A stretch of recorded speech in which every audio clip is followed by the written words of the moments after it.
Hi Laura, hi Kim.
Welcome in everybody. Happy Friday.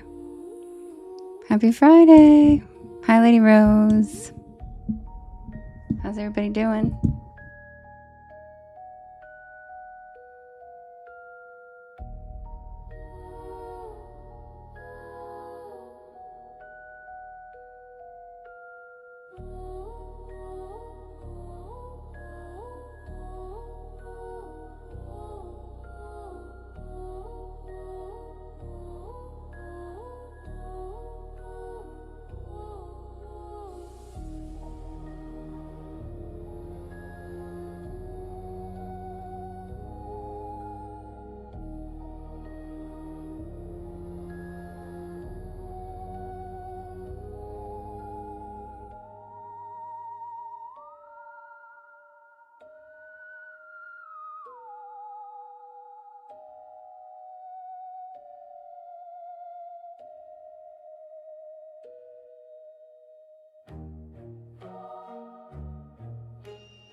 Hello, Basher.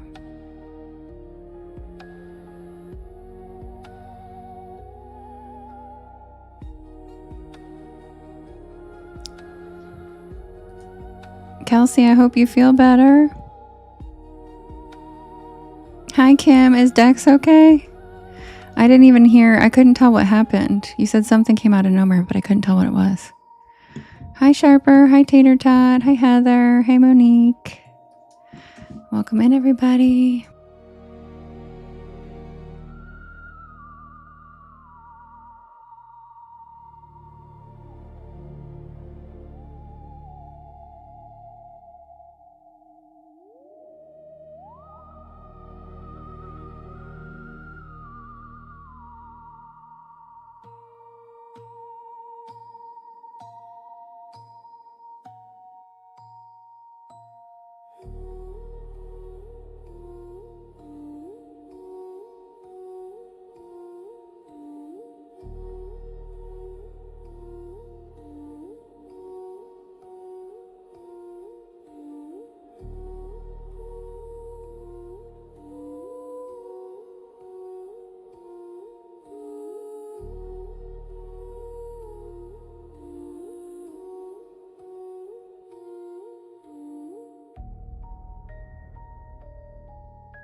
you're a good wife, Kim.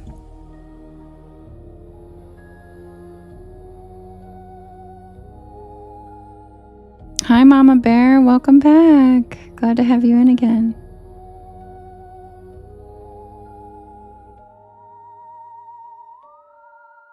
Sounds good, user. Enjoy the Klondike bar. I love them. They're so good. All right, you guys, welcome in. Happy Friday. Feel free to start writing your story requests in all capital letters in the chat. Thank you for the fireworks, Rachie. That was so pretty. Heather, thanks for the fireworks. They're just popping up on my second deleted phone. Oh, those are like purpley. Are those different colored ones than usual? Those are so pretty.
Thank you, Deborah. That's so cute.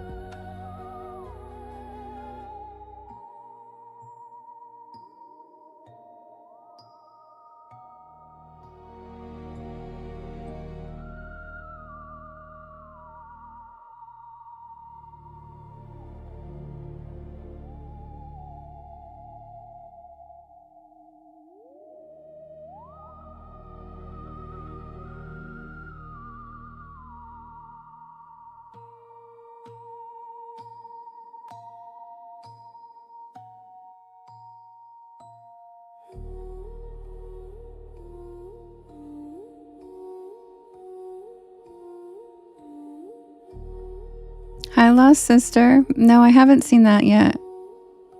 I'd love to hear it, though. Oh, thank you so much, Awesome Fairy Witch. I appreciate that so much. Is that your request? And yes, they are based on real experiences. They have not all happened to me, but I just write them as if they happened to me, but they are based off of actual things people have experienced, or at least reported to experience. I guess it depends if you believe that stuff or not.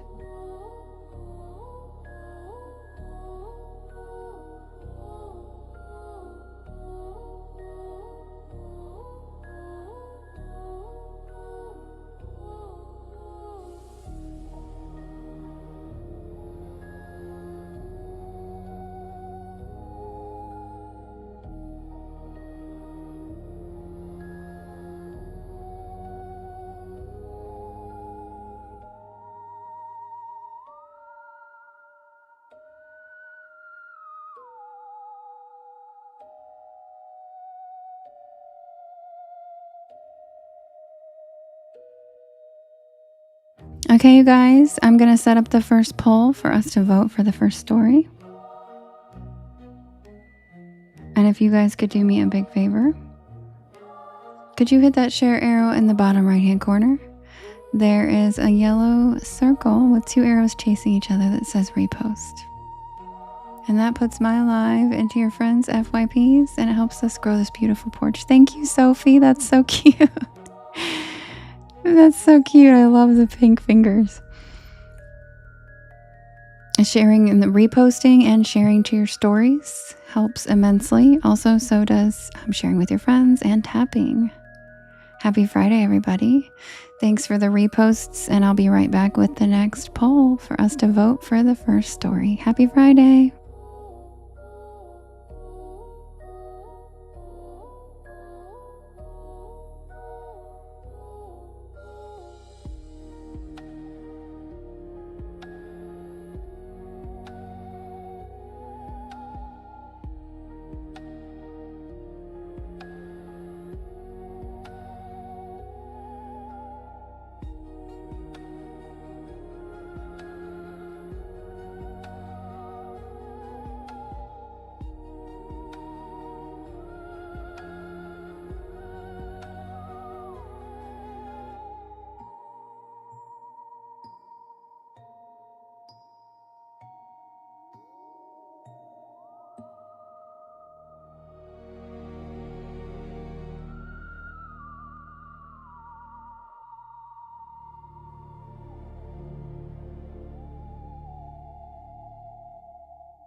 Welcome in, everybody. If you're new here, my name is Devin, and this is Porch Lore.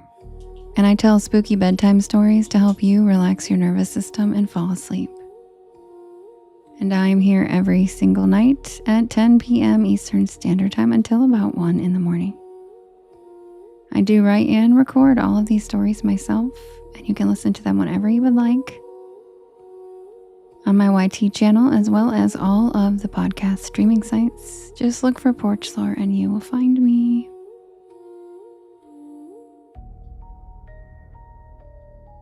Also, thank you to everybody who hits the repost.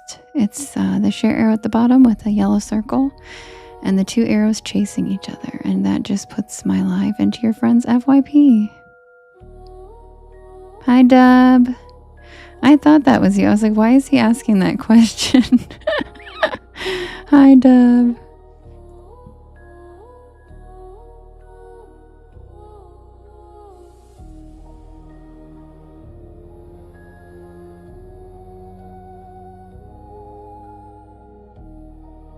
I know, Justin, I saw you answer him because he changed his picture.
All right, you guys, the first pull is ready.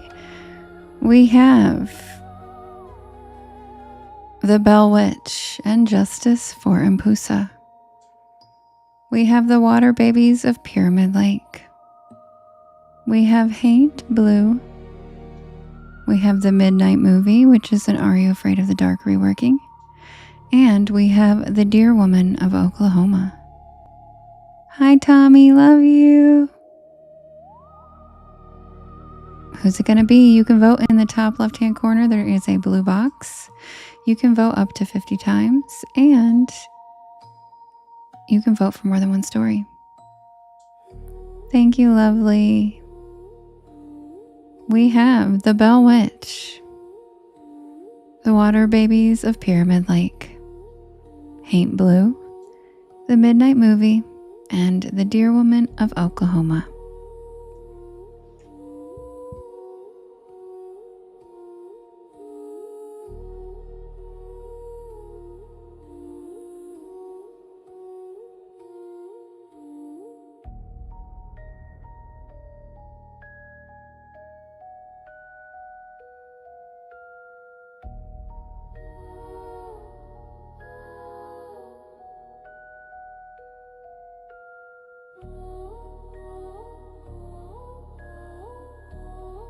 Hi, Chris.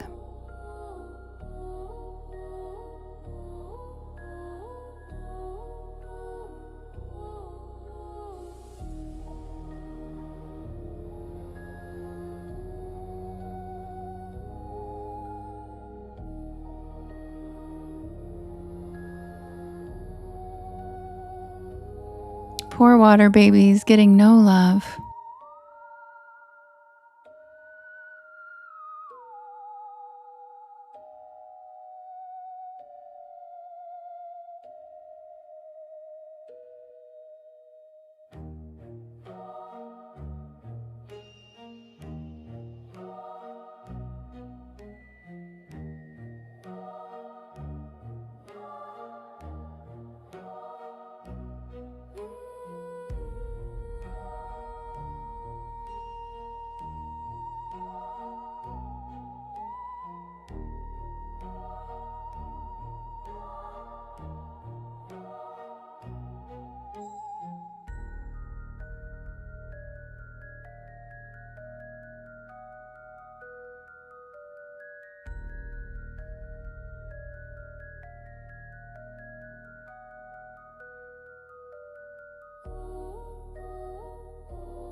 Oh, thank you, Chris. Oh my gosh, thank you for helping me with the swan gift goal. Justin, thanks for the stay hydrated gift. That's so cute.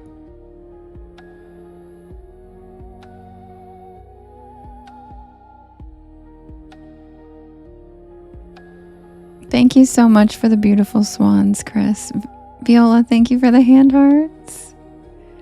Y'all, our heart meat is looking cute.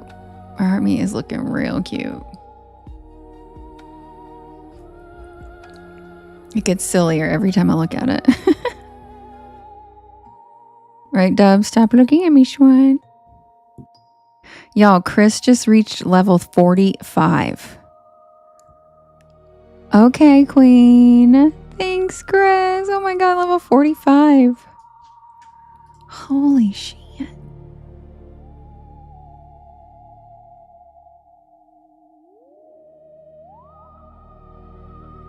Way to go, Chris. Yeah, exactly. MK said period. I know. I don't think I've ever seen level 45 on anybody. You, Chris, I think you're like the first person I've ever seen to have that. Okay, Queen. Queen. Robin. I know, I think I'm like 22 or something. Yeah, Chris, for real. I don't think I've ever seen a 45.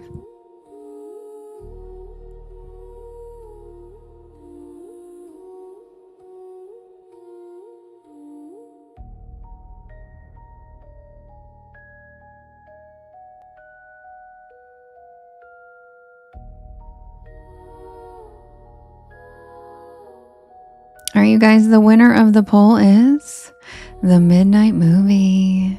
And that's an Are You Afraid of the Dark reworking. Woohoo!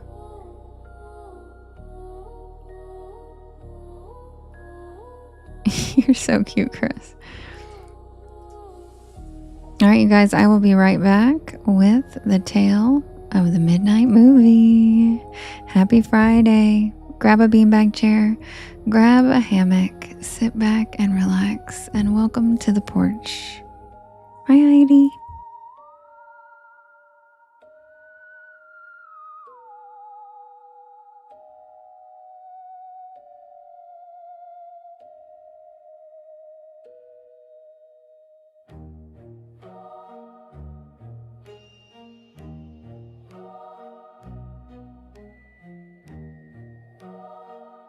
Awesome Fairy, you're so cute. I love that attitude. You're so cute. She's like, I'm so excited, even though we didn't get any of the ones I wanted. I'm still great. You're so cute. But don't worry, this is just the first poll. I change them up each time. So what was the one you really wanted? That's such a cute response. Hi, Mystic. Hey, girl. Are you surviving this heat wave over there, Mystic? We don't live very far away from each other, and we're in a heat wave. Oh my god, Lily, that is so cute. His little plane. Oh, that's okay. I love that the kitty's swiping the screen. Yes, it's very hot here too, Mystic, my lord. Awesome Fairy, which stories were you looking forward to?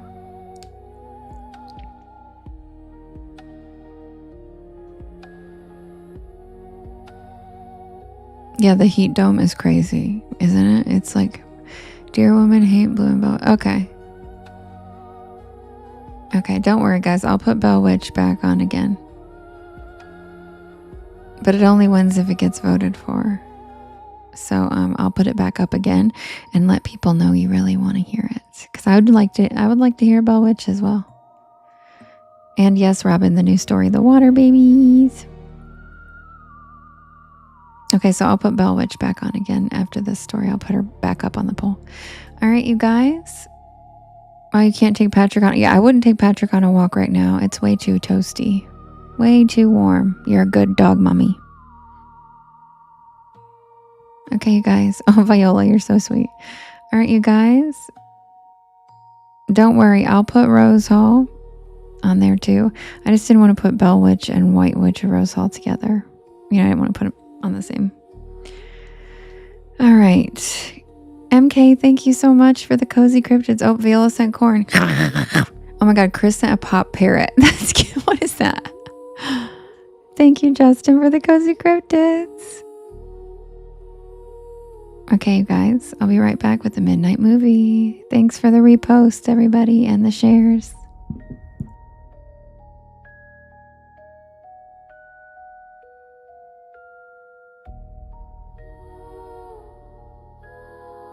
That's kind of funny, Peter. People see all kinds of things in the background, and I love it.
Oh, there's a super fan box.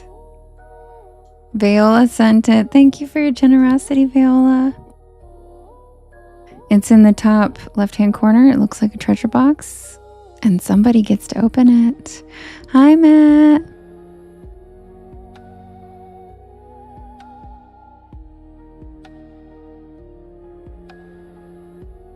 Thank you, Eric, for the keywords. I appreciate you. Hope you're having a good Friday.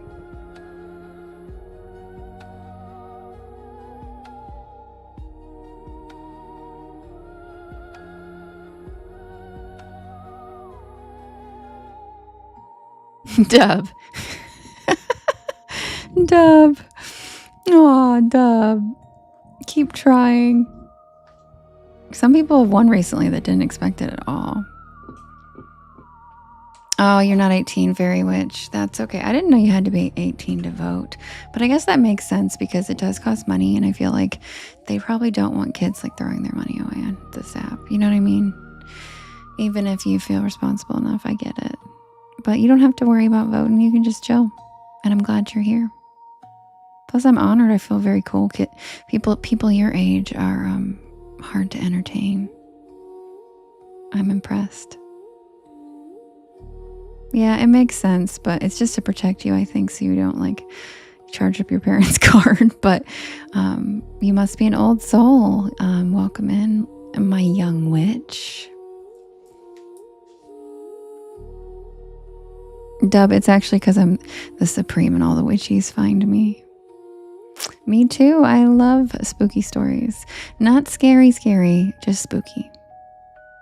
You know, just chill, spooky. But welcome in. We're glad to have you here. Hi, Crunchy Cookie. Hi, Jenna. A super fan, you can open that box at the top. What will be? It opens in 3 seconds. So if you click on it a bunch and you get it open, that's how you can become a super fan with a gift. Or you can become a super fan yourself just by like going up and clicking on the super fan heart. Who got it? Tina? I know, Chris, none of us can get the box open. Like Dub was like, I've accepted my fate. I'm like, dude, it's not just you. It's literally all of us, except for Lovely and a couple other people. Yeah, it disappears once it gets opened. Tina, congratulations for getting it. And Viola, thank you for sending it. Oh my gosh, Lily, that little keyboard playing? Was that the little doggy? Yeah, Tina, how'd you get it open? Tell us, because none of us know how to open them. Did you just click on it a bunch? Thank you for the fireworks, Lily. Oh my goodness, those are so pretty. Look at that parrot. Why is it such pretty colors? Gosh, these are cute, you guys. They're making me extra happy. Wait, there was an otter? Wait, I missed an otter? What the? Oh, it was an otter playing the keyboard? Oh my god, the parrot is so cute.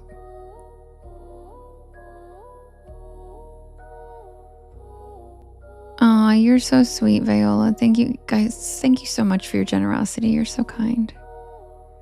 You have to tap on it really fast before 5 seconds. Okay, Lady Rose knows the trick.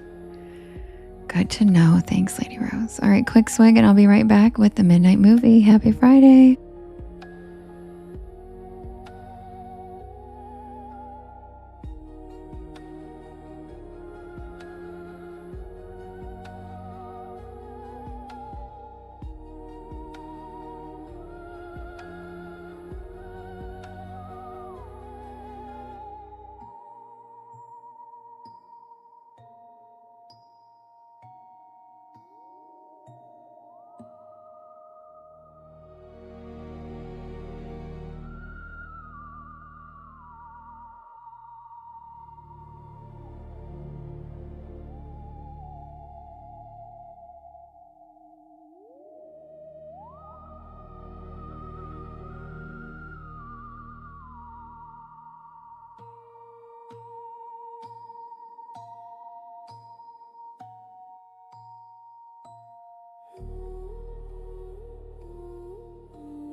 Thank you, Eric. Thank you, Robin.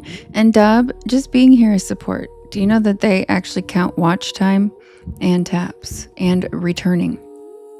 Like when you return and watch it numerous times, that's all counted in the algorithm.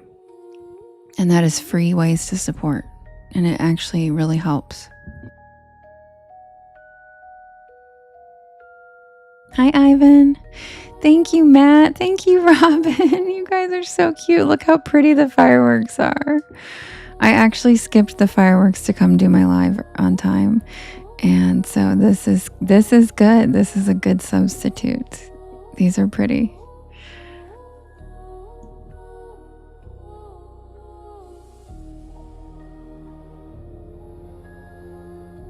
Thank you, Robin. Thank you, Viola. Thank you, Callie girl. Thanks, Speedy. Oh my gosh, that's so cute. What is he doing? It's Vocal Bear. Thanks, Lily. Thank you, Robin. Yes, thank you guys so much. It really means a lot. You have no idea.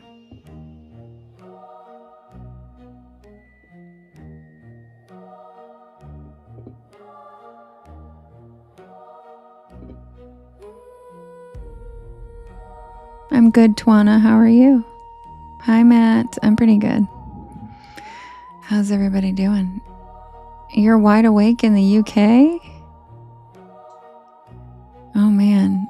What time is it in the UK? Oh, my gosh, Robin. Thank you for all the hand hearts. My goodness.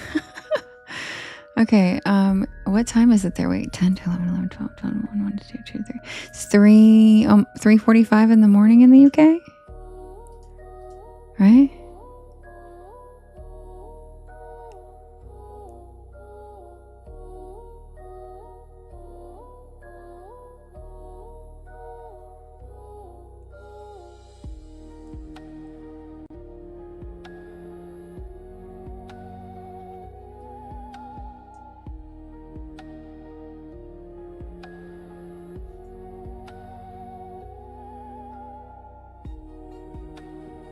You are too, Twana?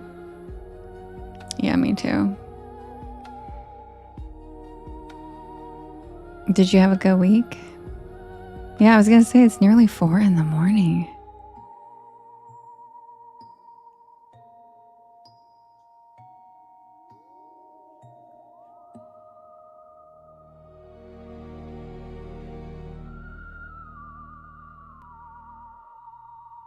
Cookies, you need to get a life. How pathetic are you?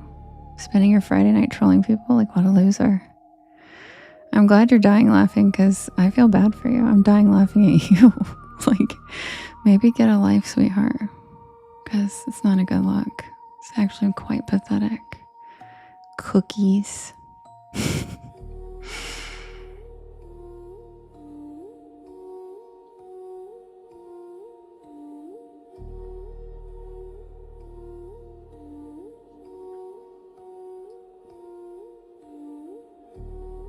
I know, aren't they so cute, MK? Thank you, Desiree. And Robin, thank you so much for all the hand hearts. You're the best. Lily, what was a cheering towel? That's so funny. That's so cute. Soccer. Wait, what is that? Soccer holo? I haven't seen half of these, you guys. But that parrot is the cutest colors ever. Like, I love those.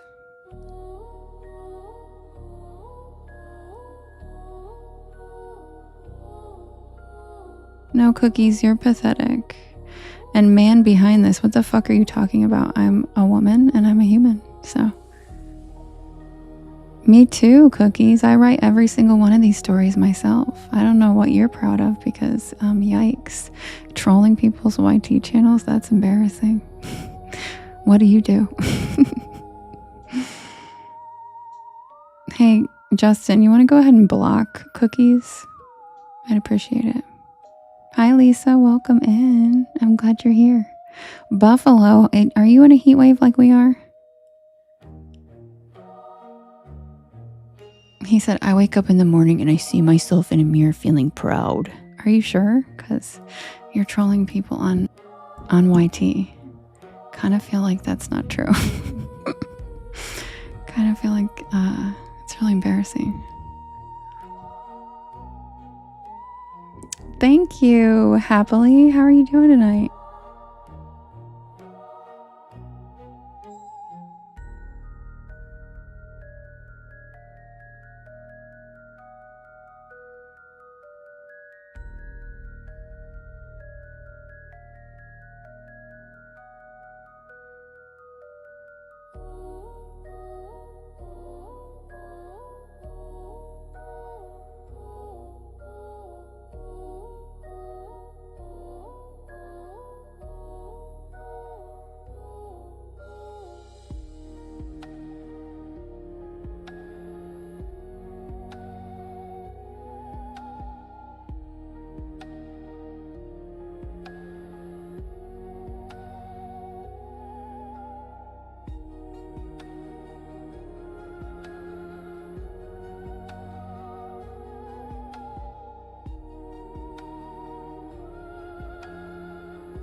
Sorry, you guys. I just had to block and report somebody on YT.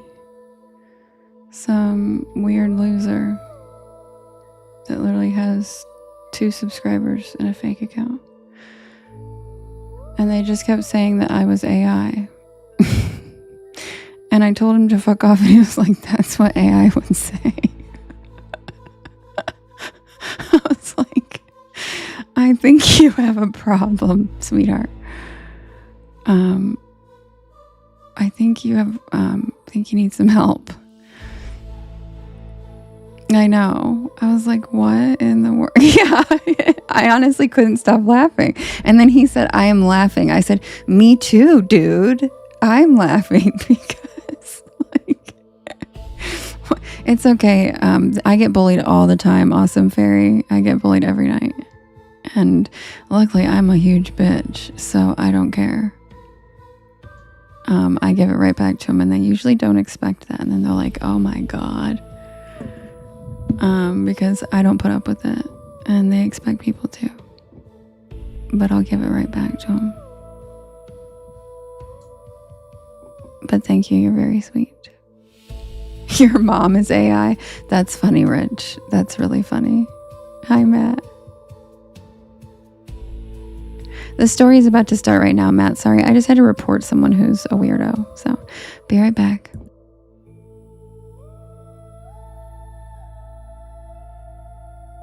Thank you for your patience, guys. I'm just one person and I'm streaming on 3 of platforms by myself. And when stuff like that happens, I have to take a minute to get them off the chat and shut them up and get them reported. And it just takes an extra time. So I'm sorry. Someday I'll have producers and stuff, but right now it's just me. Me neither, Lisa. I do not let them do it. I blast them, just like you said. Thank you, Holly, for the Liberty gloves. Perfect timing.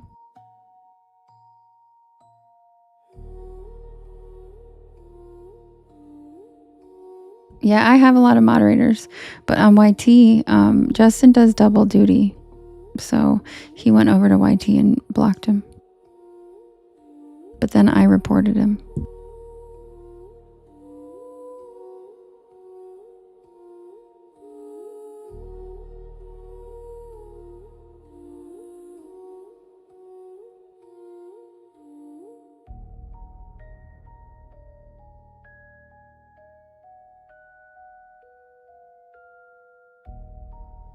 You're young, awesome fairy.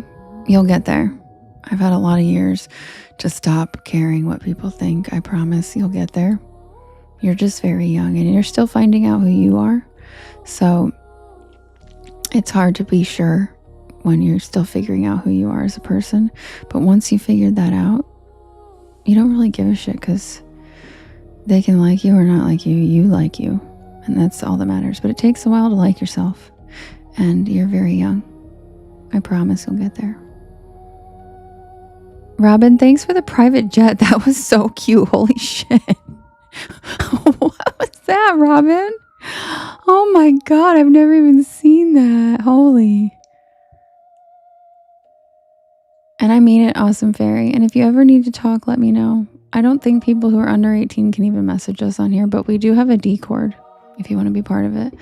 And I'm always here to help with older woman advice who's not your mother, because nobody likes to ask their mom things. I never did. And I had a sister who was like a second mom, so I couldn't even ask her either because she'd go tell my mom everything.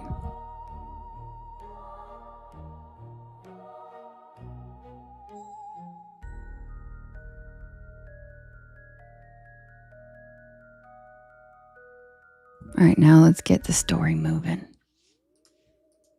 Only 25 minutes behind schedule. Whatevs. Yeah, my sister and I were far apart, and she was she always thought she was protecting me. She didn't do it in a mean, narky way. She did it a sister. She did it in she was so much older than me that she cared. She was like, "You're too young. Oh my God." She did it in a really caring way, but it was dude, because we were 6 years apart. So I think that's just enough for her to be a little more protective.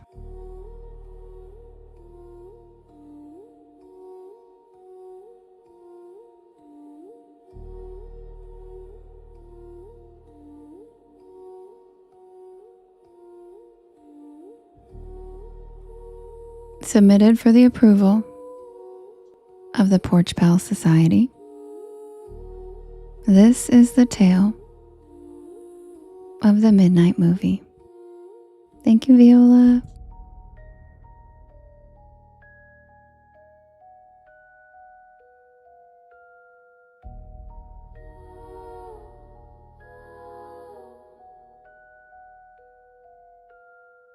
Tonight, we've got a spine-chilling tale about a forgotten theater, an ancient film, and a mysterious screening that did more than just entertain.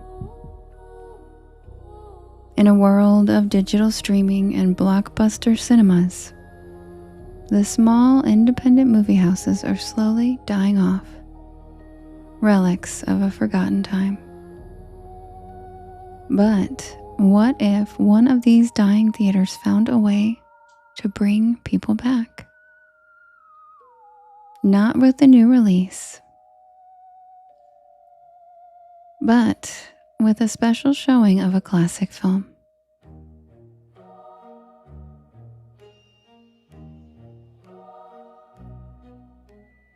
The story you're about to hear takes place in one such theater, where the flickering images on the screen became more than just a movie. They became a portal to something terrifying. So grab your popcorn, settle in, and enjoy the tale of the Midnight Movie. But beware, some films you can't unsee.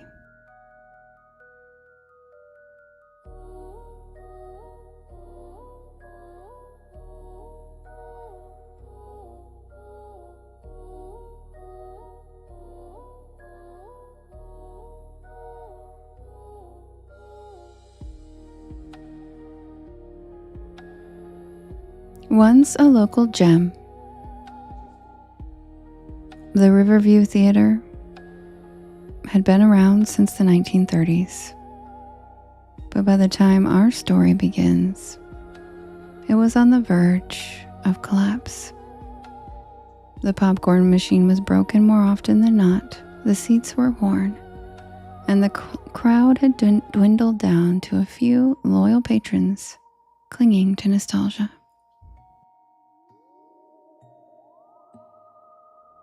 Charlie, the theater manager, was desperate to save it, and he had tried everything.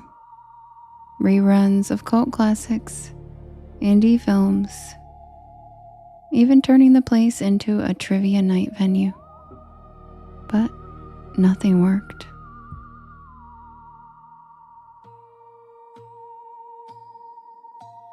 The bills piled up, and the Riverview was on the brink of shutting its doors for good.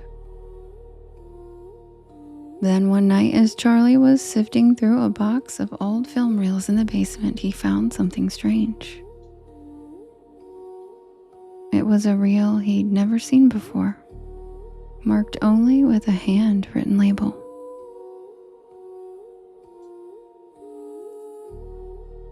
Nosferatu, Director's Cut. The original 1922 vampire film Nosferatu was iconic. But this version? Charlie had never heard of a director's cut. What if this was the answer? A rare, unseen version of a vampire classic could be just the thing to bring in a crowd. A midnight showing, Halloween week. Perfect. So, Charlie jumped into action. He slapped together posters, reached out to local horror enthusiasts, and promoted the event on social media. The taglines were bold. Come see the lost director's cut of Nosferatu and experience what was never meant to be seen. Slowly the buzz started building, and by the night of the showing, something incredible happened. The theater was packed. Thank you, Heidi. People came from all over, drawn by the promise of a rare cinematic experience.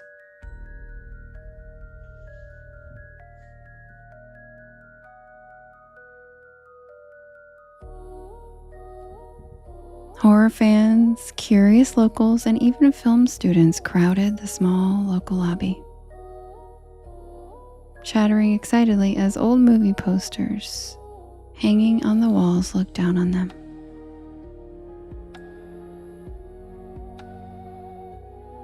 And then, just before midnight, the lights dimmed and the crowd funneled into the screening room. The projector came to life, and the eerie strains of Nosferatu's haunting score filled the theater. Charlie watched from the back, feeling an odd mix of excitement and unease. Something about the film reel had unsettled him, but he couldn't quite place why. As the film began, the audience sat mesmerized by the iconic silent images. Thanks, Robin. The flickering frames of Count Orlok creeping through the shadows. The eerie, exaggerated movements, the stark contrast between light and dark. It was exactly what they had come for. But something was off.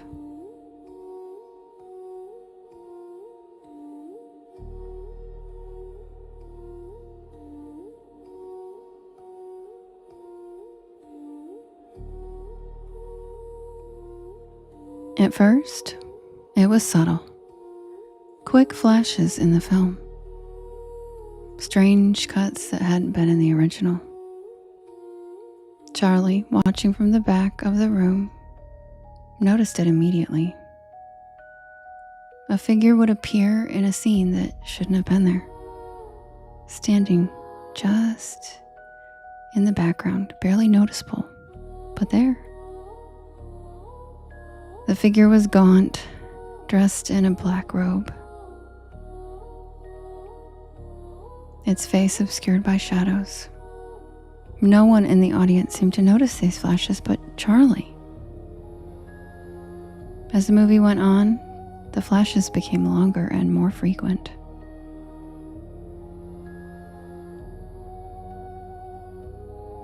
The figure started to appear in every scene, always just at the edge of the frame.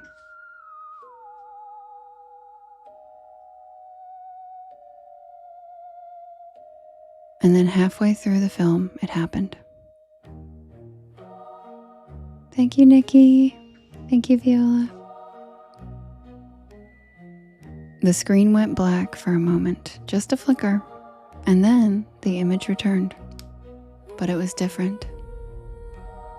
It wasn't a scene from the 1922 classic. The scene now showed the theater itself in real time. The image was grainy, but clear enough, and the audience murmured in confusion as they saw themselves on the screen.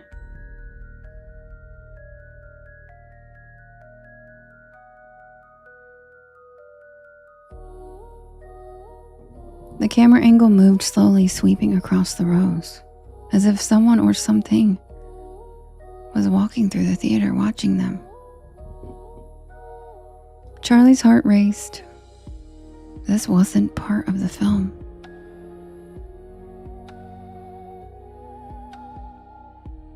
He glanced at the projector booth, but the operator inside seemed as puzzled as everyone else.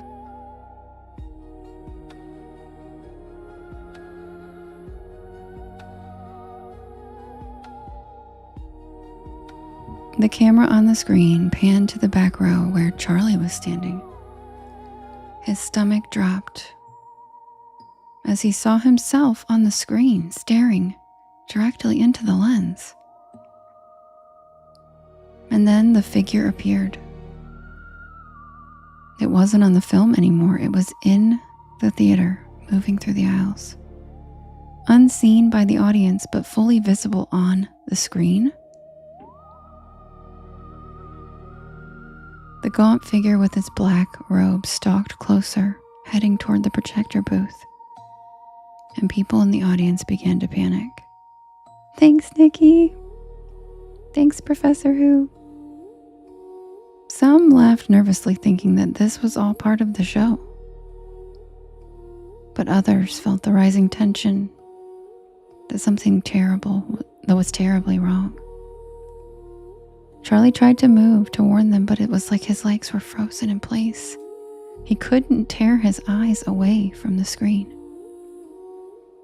Suddenly, the film flickered again, and the figure was standing in the projector booth, right behind the operator. His hand slowly reached out, and the operator didn't see it. He was still adjusting the reels, oblivious to the terror creeping up behind him. The audience gasped collectively as the figure's hands touched the back of the operator's neck. And in that instant, the screen went black and the lights in the theater flickered off. Panic erupted. People screamed for the exits, but the doors wouldn't budge. The projector flickered back to life, but this time, there was no film. Instead, the gaunt figure appeared on the screen, staring out into the theater. Its face still hidden in shadow. And then, one by one, the theater goers began to vanish. They would just blink out of existence, swallowed by the darkness that seemed to seep through the screen. Charlie was paralyzed, unable to move, unable to speak. He watched in horror as the audience disappeared, leaving the theater empty and silent.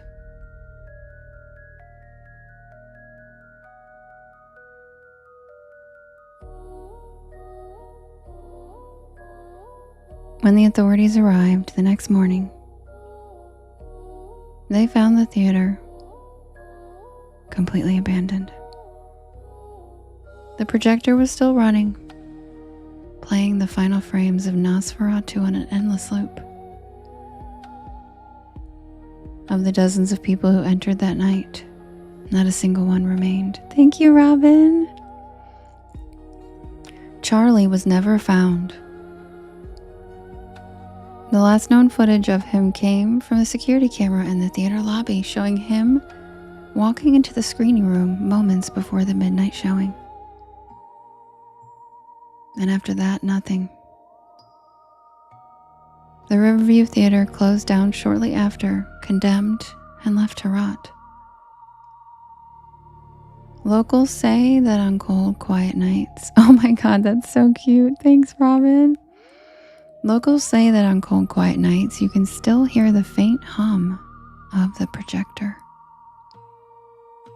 And if you look through the broken windows, you might see shadows moving on the screen, like flickering remnants of lost souls from that night. Some say the real Charlie found was cursed, that it was never meant to be seen by human eyes. Others claim it was a portal, a gateway to something far more sinister than an old vampire film. But one thing is certain.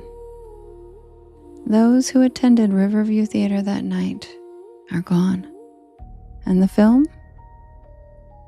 Well, it hasn't been seen since. So next time you sit down to watch a late night movie, especially one on an old reel, remember, some films take more than your attention. They take your soul. And that's the tale of the Midnight Movie. And that is an Are You Afraid of the Dark reworking.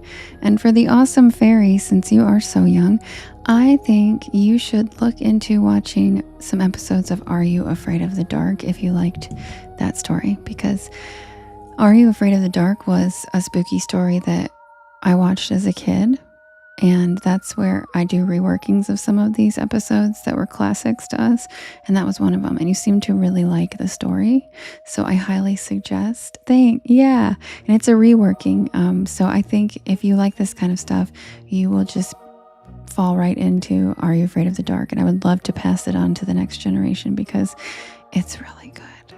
And I think they have full episodes on YT. I'm pretty sure. I know the whole thing's on Paramount Plus, but if you don't have that, I know there's episodes on YT, and it's so good. And if you join the Discord, we can share links to it and stuff if you'd like. Yeah, it's so good. I promise you'll love it. It's kind of like a Twilight Zone, but cooler for kids. Not kids. Like we watched it probably middle school, high school, but it's this concept. Like that story was a reworking. So. Yeah, I think you'll like it. Thanks, Cable. Oh yeah, Justin just shared the Discord link right here. Thanks, Justin. All right, you guys, welcome in. All right, let me switch to the porch. Hold on.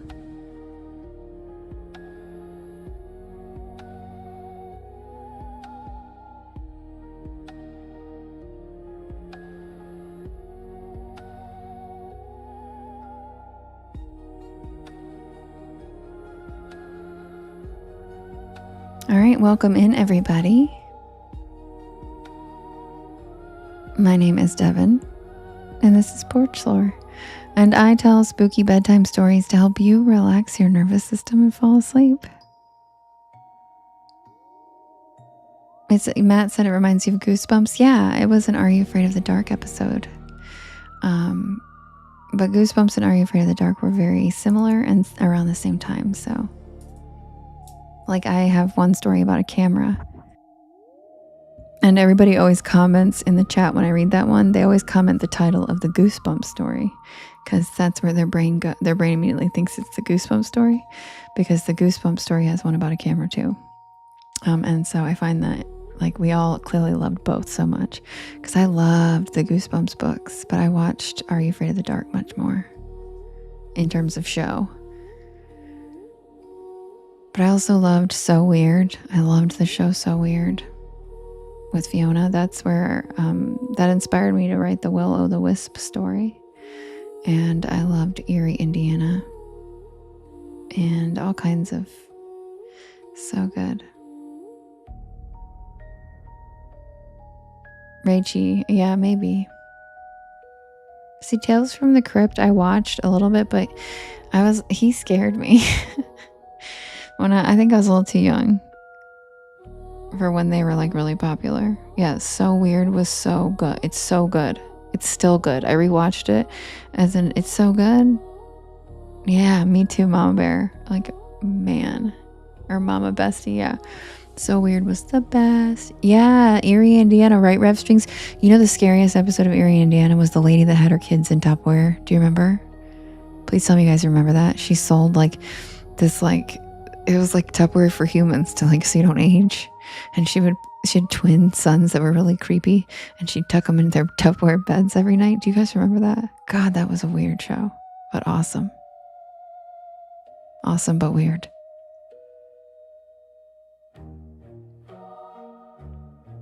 It was really creepy. The show's called Erie, and you remember Elgene? Yes. Yeah, lives in Tupperware at night. Yeah. Yes. And that show was called Erie, Indiana. If you guys want to look it up, I think it's on Amazon Prime, but it was just around the same time. And it had you know who the lead actor was? The dude from Hocus Pocus. He was just younger in it. The brother, Max, in Hocus Pocus, he was like the actor in it, but he was younger and So Weird. I mean, not So Weird. He was younger in Erie, Indiana. You remember Amy? Yeah. It was like a very bizarre show. It was a very bizarre show. Around whose age, Robin? Yeah, it was, right, Viola, for sure. Yeah, Hocus Pocus. So the guy, the brother, Max, in it, when he was like a younger kid actor, he was in a show called Erie, Indiana, and he's like the main kid in it, and it's such a weird show. Yeah, it was a lot like Are You Afraid of the Dark? Exactly. Well, not exactly, but it was very much like it. And yes, I do remember Outer Limits. It was, yep, similar concept. Maybe Elle. So if you want to look up any of these awesome fairy, highly recommend. They're corny because they're older, you know, so they're going to have a kind of a cringe, corny factor to them, but it's the same way Hocus Pocus does. Do you know what I mean? Like, it's kind of got that nostalgic, cute vibe that's like, you kind of expect it and you know it, and it's still good. Like, you're not looking for a horrifying, you know what I mean? Like, it's cute, spooky. And thank you, Amy Ann. Thank you, Leslie. Thanks, Whitney. All right, guys, I'll be right back with the next poll. And if you are new here, welcome in. My name is Devin, and this is Porch Lore, and I tell spooky bedtime stories to help you relax your nervous system and fall asleep. And I'm here every single night at 10 p.m. Eastern Standard Time until about 1 in the morning. I do write and record all of these stories myself, so if you want to listen to them when I am not live, they are available on my YT channel as well as all of the podcast streaming sites. Just look for Porch Lore and you will find me. I also have all the links in my bio. And yes, Rachie, the I still watch the Alfred Hitchcock one at night. I still watch that one. The Presents, but that one's a lot less supernatural stuff and more like really like messed up people. Do you know what I'm saying? A lot of it's like it's not as much of spooky as it is just like people doing bad things. Do you know what I'm saying? But I still find it interesting. I've always been a Hitchcock fan. All right, guys, I'll be right back with the next poll for us to vote. Happy Friday.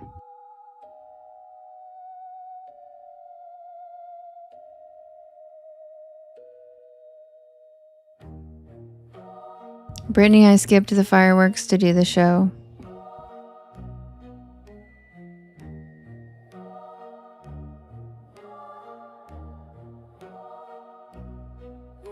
I just made my gift goal fireworks so I could look at those instead.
Okay, you guys, the next poll is ready.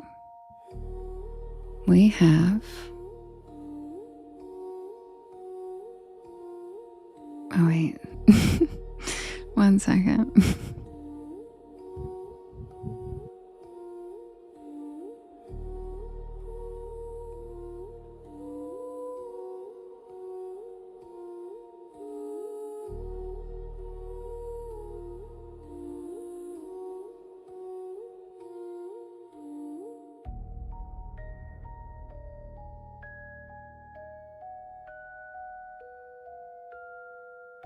Okay, we have the Bell Witch and Justice for Impusa. We have the Water Babies of Pyramid Lake.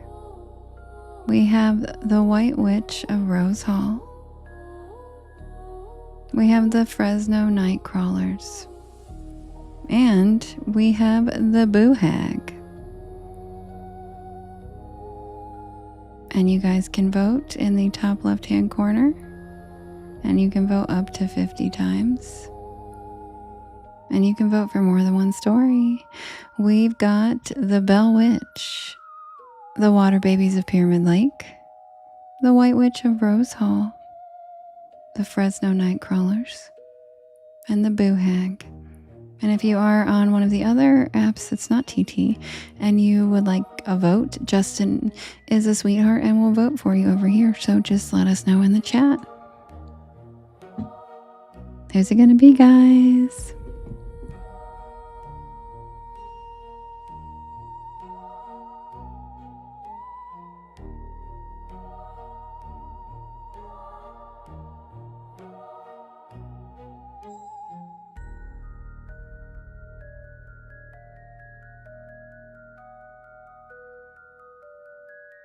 Will somebody vote for Awesome Fairy Witch? She would like Bell Witch, and she is not allowed to vote because I didn't know there's an age restriction to it.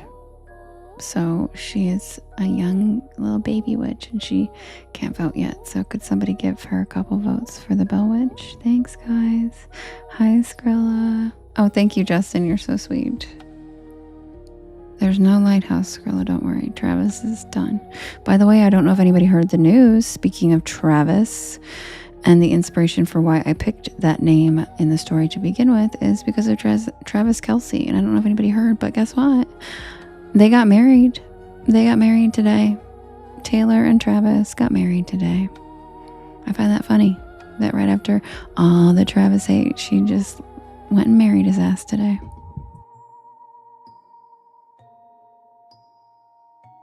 Yep.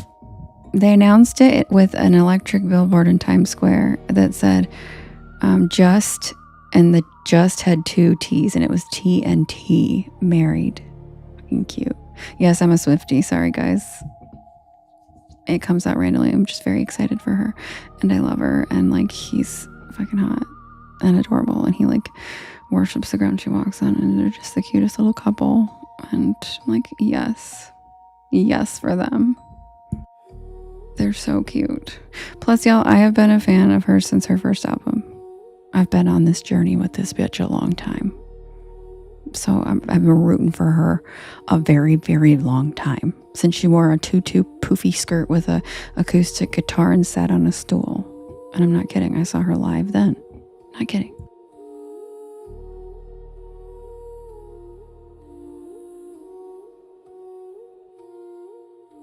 Oh, see, Matt? There you go, because you're in Tennessee.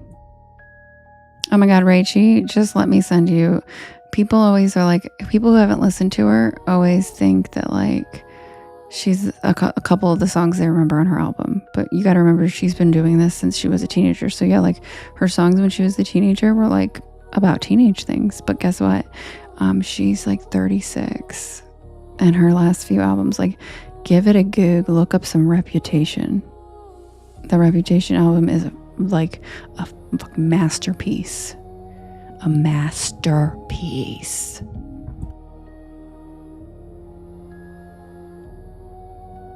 Exactly. Well, Rachie, I can see why maybe her music was never around the same, but still, there are a few songs I will share with you, and my God. Rep is my favorite album too, and like it's not most people's favorite album, and I don't care. It is a masterpiece. The way she channeled all of her rage and her witchy shit into the... It's the most witchy album. That's why I like it. It's when she's finally like, yeah, guess what? I'm a witch. What are you guys going to do about it? She doesn't give a fuck. She straight up says she's a witch in a song and doesn't care. And I'm like, yes, Tay-Tay, yes. But if you guys want to look up the best song on that album, the live performance from the AMA Music Awards, not like I'm a major Swiftie or anything and I know the exact live performances that are the best, but like look up I Did Something Bad live AMA Music Awards. And yeah, Stevie Nicks is also the White Witch. Yeah, the Rep live tour, I Did Something Bad too. Both of them, just holy shit. Oh, corn. There's your corn. Yeah. And like the line where she says, they're burning all the witches even if you aren't one. So light me up. I'm like, yes, girl.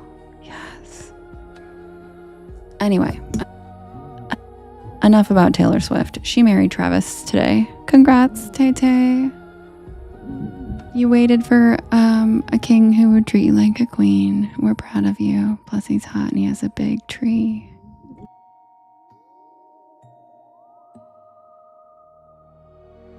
And the winner is the White Witch of Rose Hall. And I didn't make that up, guys. It's a song. His Redwood, okay? Give that a gig too if you haven't. She wrote a whole song about it. His very nice and pleasing tree. And then everybody talks shit about her. Like, what? First she's too boring and vanilla and plain, and then she writes a whole song about his giant redwood, and then people are like, inappropriate. Like, yeah, his new heights of manhood. And she does it so poetically. It's like the best. Plus, she's a fellow Sagittarius, and I don't know, we have the same bit. Like, she's also kind of bitchy. You know what I mean? Let's be real. So anyway, you saw Annie Palmer's Ghost in 1984. Wait. Rachie, is that a Taylor Swift joke, or did you really, and it just happened to be in 1984? Holy shit. You know, Anthony has saw her too. Oh wait, that's 1989. Never mind. I giggled for a minute. Anthony has seen her as well. Yes, one of the witch stories won. All right, guys, buckle up. We're going to Jamaica. I'll be right back with the tale of the White Witch of Rose Hall.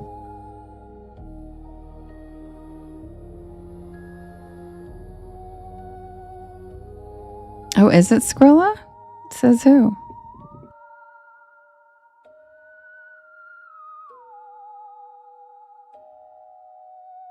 Justin. Oh, yeah, they do.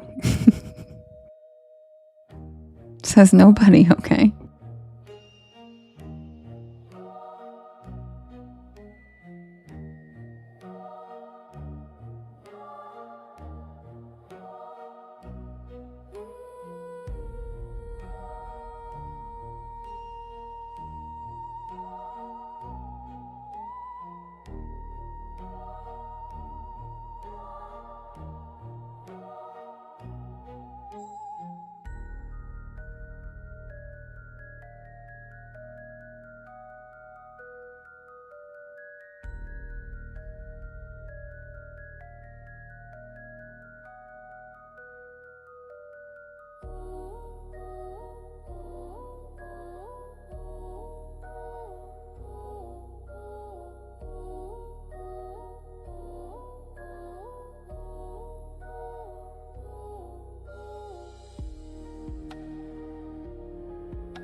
Yes, Rachie, Anthony D. He comes in here pretty often. He was here last night. He saw her with his grandmother. Probably, I would assume, around the same time you did. Because I think he was young. Yeah, I mean, like, and he's in his 50s, I believe. Yeah, look for him when he comes in. And he actually gets a bloody nose when he listens to this story, which is really weird. And he's like not somebody that would make that up. He's like this very, very stereotypical Italian guy named Anthony who lives in like Massachusetts with the accent and everything. And that's how he found me, is he was scrolling and I was reading the White Witch story and he was like, wait a minute, I saw this with my grandma. And then he said he got a bloody nose, and then it's happened a couple times. And we're like, what? So take that with what you will, but be right back. Quick swig.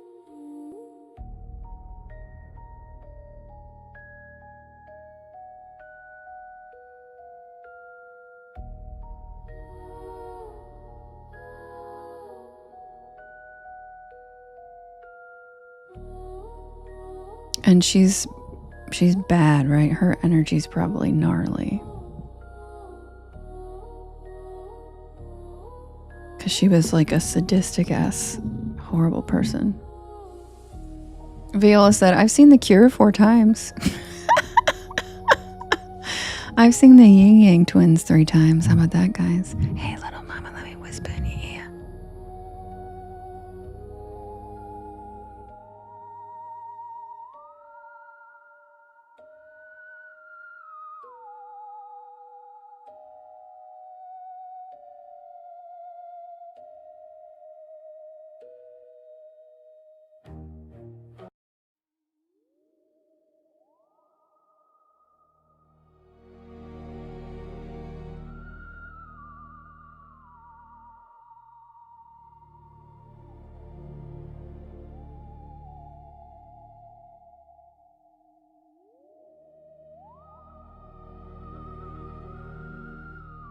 What's in August, Skrilla? Hi, Jade. Kim's seen Janet Jackson. I mean, I feel like seeing Janet Jackson once equals like pretty much anybody else 3 times.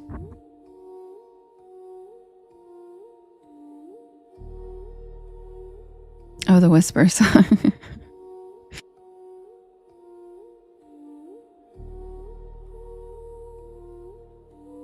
Buddy, thanks for the follow. Welcome to the porch.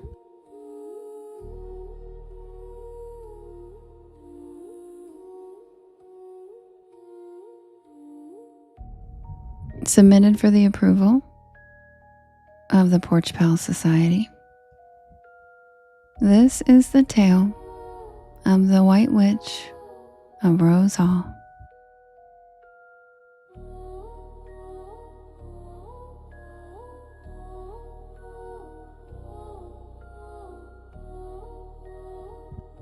Thank you, Robin. Thank you, Spiritually Protected. Thanks, Viola.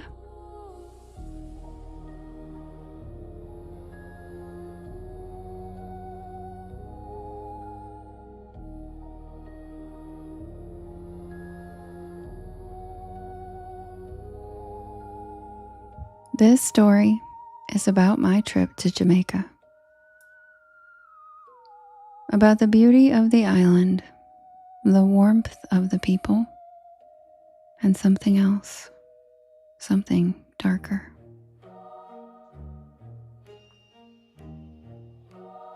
It was last summer, and I'd been feeling untethered, I guess. Life had been a whirlwind of stress and disappointment after disappointment. And if I'm being honest, I just needed to escape, to breathe, to find myself again. So, I booked a trip to Jamaica.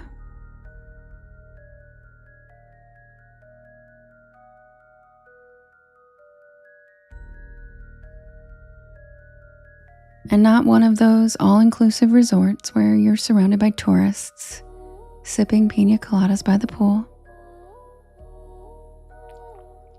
No, I wanted something immersive and authentic. Something real. I found a little guest house in Montego Bay, run by a local family. It was nestled on the edge of the jungle, surrounded by towering palms, banana trees, and flowering hibiscus. The air was thick with the scent of salt from the ocean, and the sweet, heady perfume of tropical blooms filled the breeze. It felt like stepping into a dream world. The family who ran the guest house was incredible.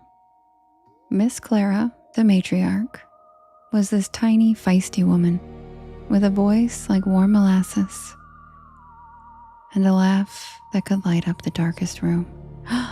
Thank you, Nikki. That was so cool.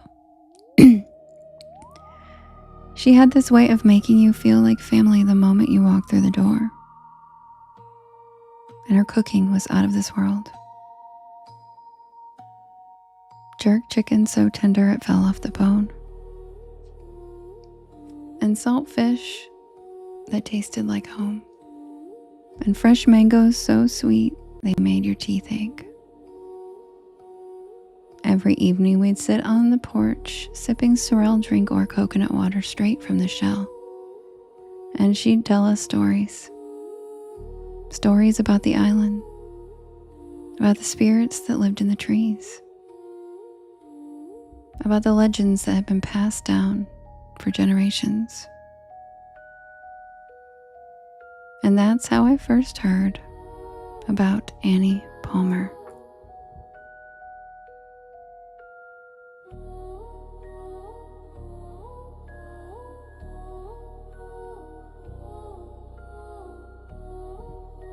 Miss Clara told us about how Annie was this beautiful and cruel woman who lived in the 1800s at Rose Hall, a grand plantation house up in the hills.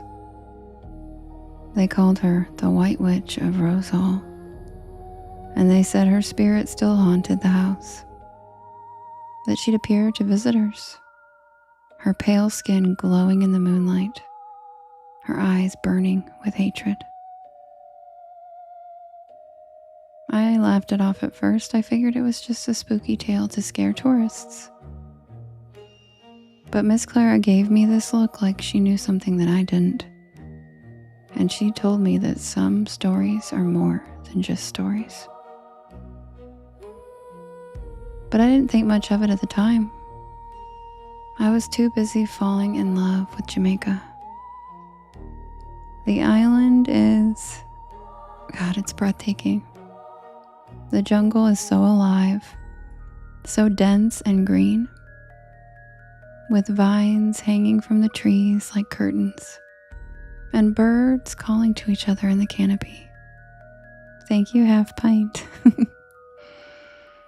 I'd walk for hours, picking mangoes, guavas, and star apples straight from the trees. Their juice sticky and sweet on my fingers. The locals would wave as I pass, calling out greetings in that musical Jamaican patois. Good night, Wendy. It felt like paradise. But then, one day, I decided to visit Rose Hall.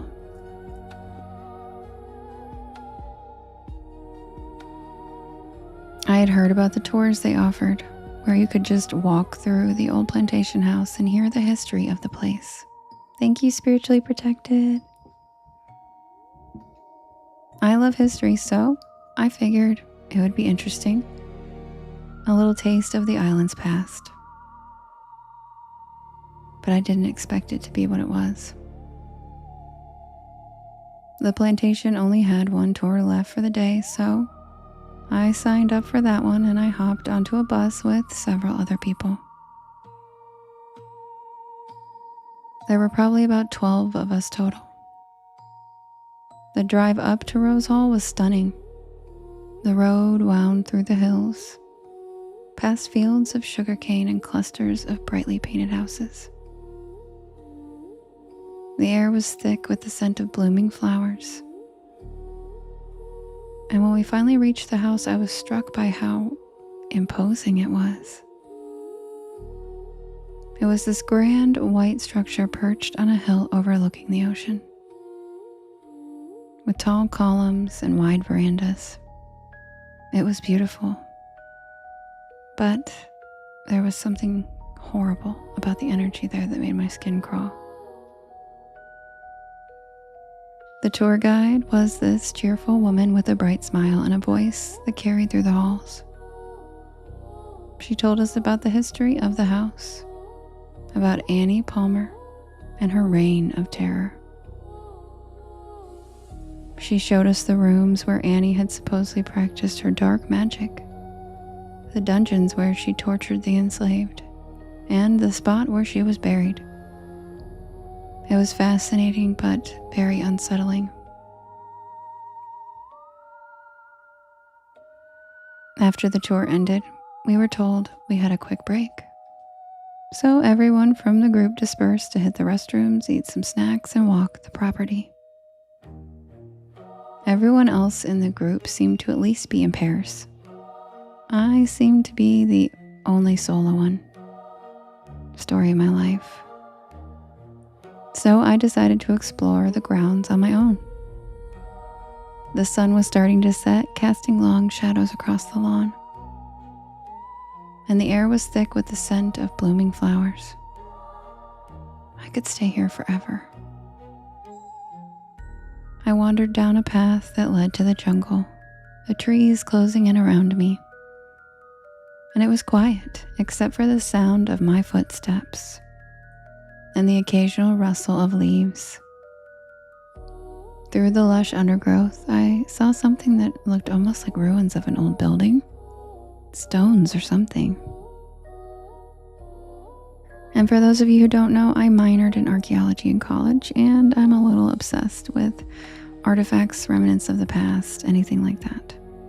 So I immediately kneel down and I start to move the foliage out of the way so I can see what's underneath. And then I realize what I found. 2 rows of evenly spaced out fieldstones. Fieldstones were oftentimes used to mark burials of the enslaved on plantations. And I think I just found the cemetery of the enslaved people who lived here. Oh my God, I have to tell somebody. By the looks of it and all the overgrowth, nobody knew it was there.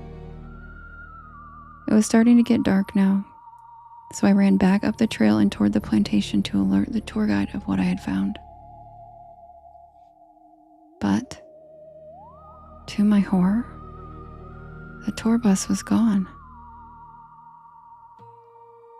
Everyone was gone. The group had left me at Rose Hall Plantation alone. And now the sun was almost completely set. This is the jungle.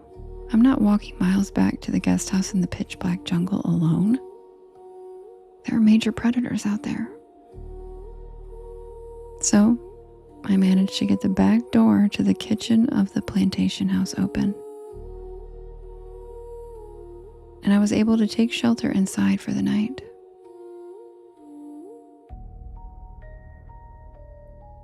The house was gorgeous and so grand. And compared to the scary noises of the jungle outside, it felt like cozy shelter. I felt safe and protected from whatever was out there, at least for the night. I finished the last granola bar I had in my backpack, and I laid down on one of the fainting couches to go to sleep until morning. And then I'd walk back.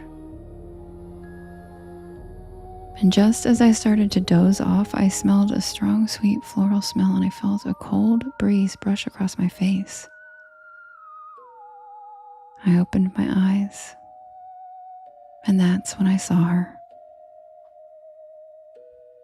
She was wearing a white dress, the fabric flowing around her like smoke. And her skin was so pale it looked like she was glowing. Her hair was dark, cascading down her back, and her eyes, they were black like voids, and they were fixed on me.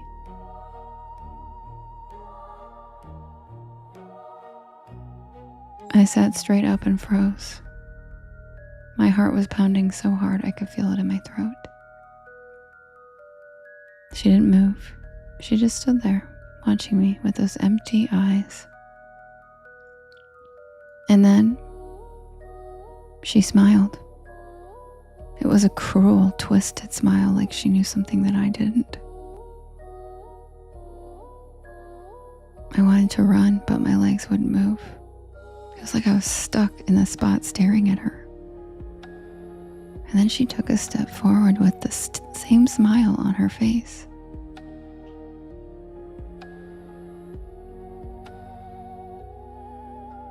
And then she spoke. Her voice was low, and it carried through the air sharp like a knife. You shouldn't be here. This is my home. I don't know how I did it, but I managed to leap off that fainting couch and run. I didn't look back. I just ran as fast as I could out the back door and down the long winding driveway. My feet slipping on the wet leaves, my breath coming in ragged gasps. I didn't stop running. Not until I was all the way back to the guest house, collapsing on the porch, my heart still racing.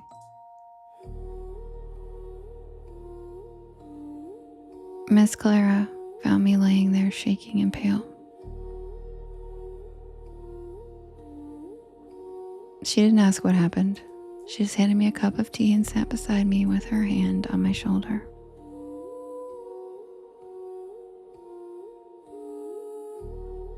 Then she asked me if I saw her, and I nodded.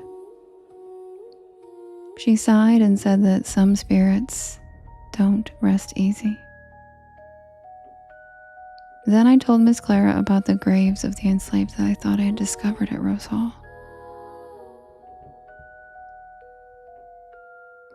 She jumped up, got on the phone, and the next morning we met with the head of the Historical Society and a few government officials as I led them to the spot.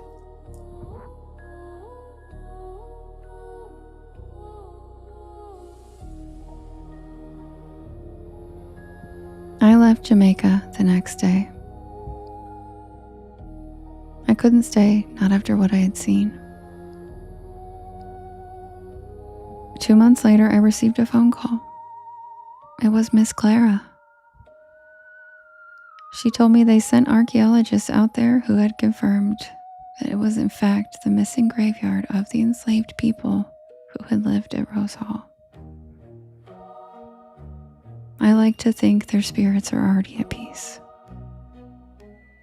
But as for Annie Palmer, the White Witch of Rose Hall, we know her spirit is not at rest. And it probably never will be.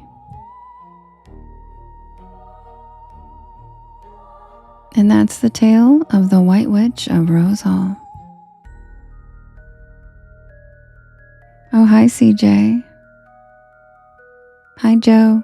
CJ said, tell those TikTok nerds I said hi. He's over on YT.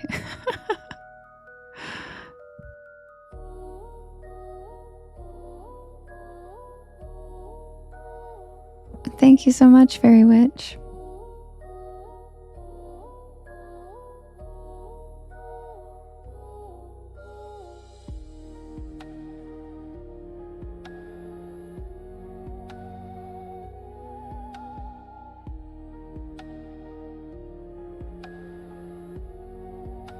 Welcome in, everybody. My name is Devin, and this is Porch Lore, and I tell spooky bedtime stories to help you relax your nervous system and fall asleep. And I'm here every single night. Oh, thanks, Rachie. I'm glad you liked it. I'm here every single night at 10 p.m. Eastern Standard Time until about 1 in the morning. I do write and record all of these stories myself, and you can listen to them whenever you would like when I'm not live on my YT channel, as well as all of the podcast streaming sites. Just look for Porch Lore and you will find me. I also have all of the links in my bio.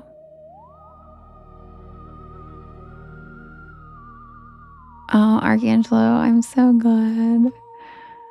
I think that's a cool one too. I feel like the house is so cool.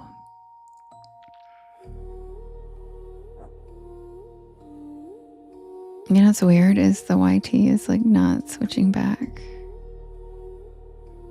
I changed the background to it and it's not switching back. That's bizarre.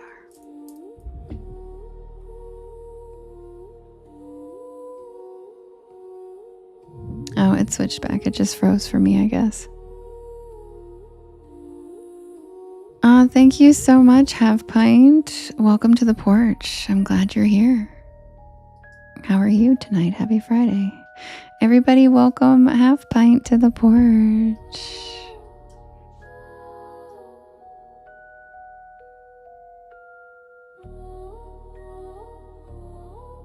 Hi, Mackenzie. 200 days.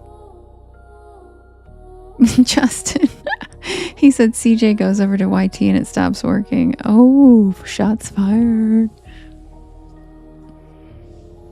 All right, you guys, welcome in. I'm going to set up the next poll for us to vote for the next story. And while I do that, if you guys could do me a quick favor, could you hit that share arrow in the bottom right-hand corner? There is a little yellow circle with 2 arrows chasing each other that says repost. And that puts my live into your friends' FYPs. And it helps us grow this beautiful porch of ours. Also sharing to your stories and sharing with your friends. And you can unpost and repost every once in a while. That helps as well. And thank you everybody for all the pretty fireworks and cute gifts so far. Chris, thanks for the blue melody. So cute. All right, I'll be right back with the next poll for us to vote. Happy Friday. Right, Melly? We're going to have to expand.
Okay, guys, the next poll is ready. And yes, Rachie, I put it on the poll for you.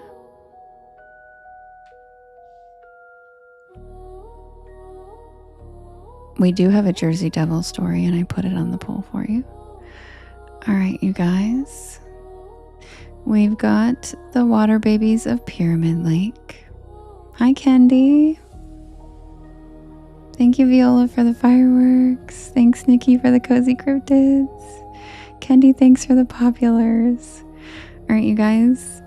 We've got Deborah, thanks for the cozy cryptids and the community hearts. Half Pint, thank you for subbing on my YT. I appreciate it. I premiere a new one of these stories every Monday live at 7 p.m. But I do have a bedtime stories playlist that you can listen to that will help you pass out like anytime. It works, I promise. Okay, you guys, we have Water Babies of Pyramid Lake. We have Haint Blue. We have the Bell Witch. We have the Pine Barrens Beast. And we have the Appalachian Doppelganger. And you guys can vote in the top left-hand corner. There's a blue box that gets covered up by that banner that lets everybody know when somebody gets a universe. I don't know why, but it's a terrible design. But it's the blue box up there on the left-hand side, and you can vote up to 50 times. And you can vote for more than one story. Kendi. Oh, I love you, Kendi. You're so cute.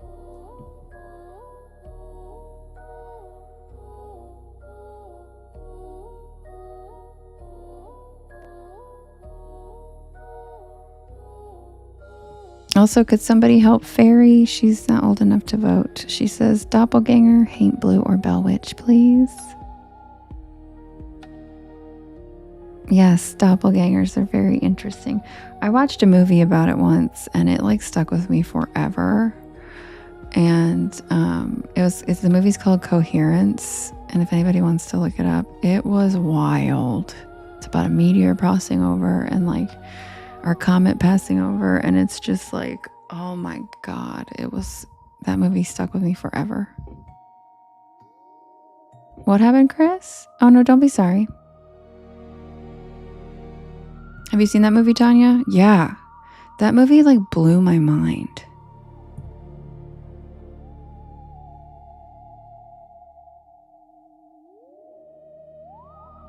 Like, it's been at least 10 years since I saw that movie, and I still think about it, and I never stopped, like, I never got over it.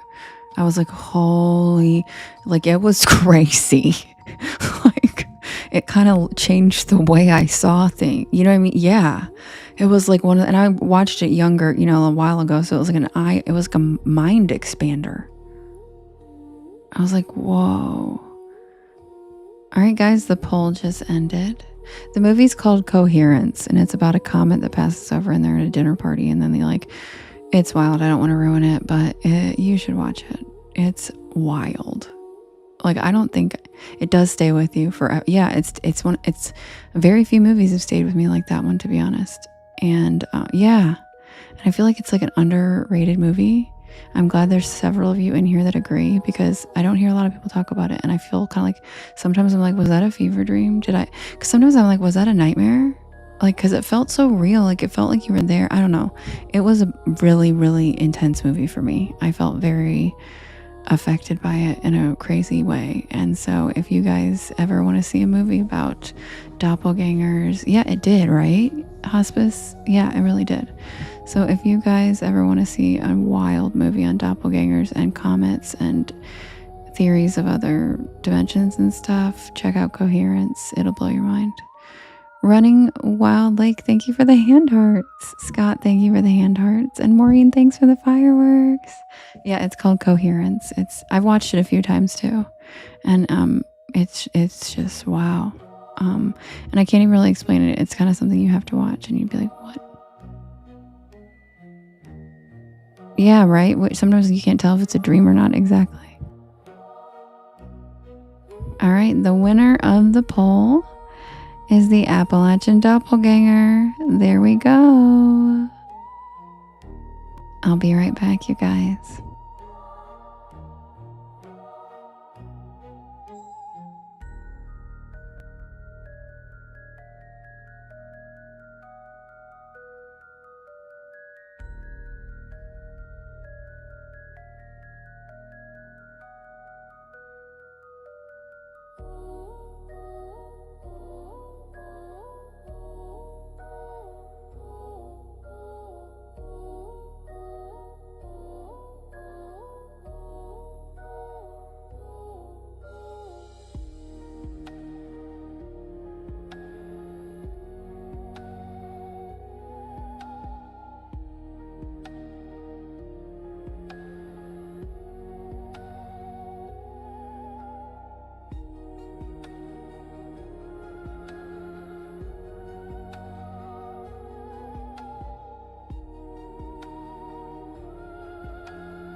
Stardust, you're so funny. Yeah, it's definitely different.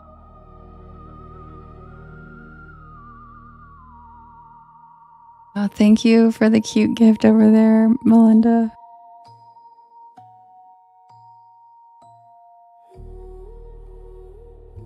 Hello, Thaddeus. Welcome in. Love your name. Hi, Psycho.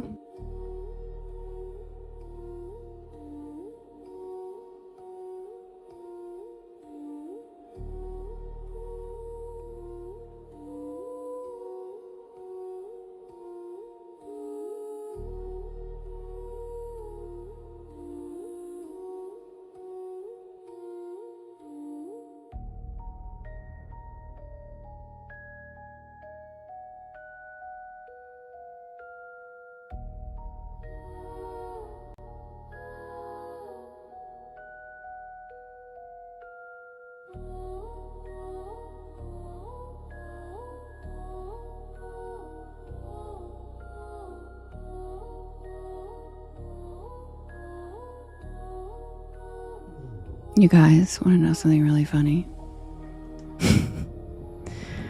I tried to just quickly create a different picture for the doppelganger story, and I think a lot of you know why. Okay? And I'm going to put it up, and I'm going to let you guys laugh about it, okay? Because here we go.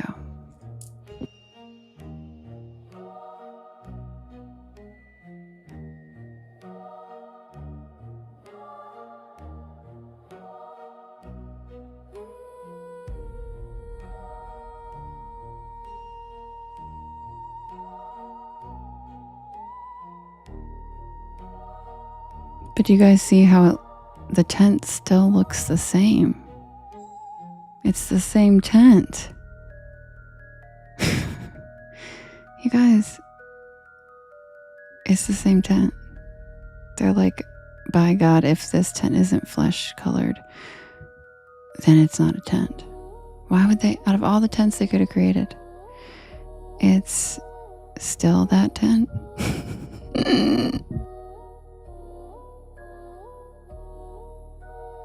Exactly, Venus. Exactly, Chris.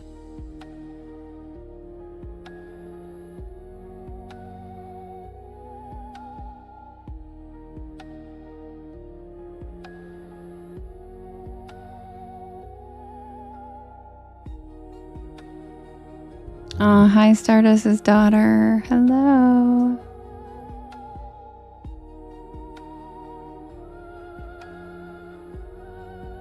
Oh, it was glowing last time too, Lady Rose. The other one glows too, I think.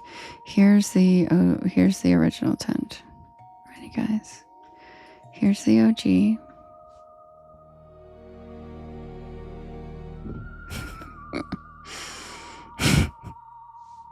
Okay. And here's the other. Okay, guys, so I guess it's not as bad. I guess it's not as bad as the original one. Everybody said the original one looks like something, and they don't stop talking about it in the chat. So I decided to change it because I don't want that to be my chat all the time. So there we are, guys. The new doppelganger tent. No more ball sack tent, you guys. Sorry.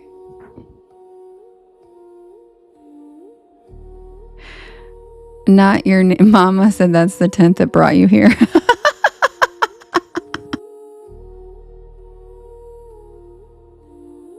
It's not smaller, it's just further away, Lady Rose.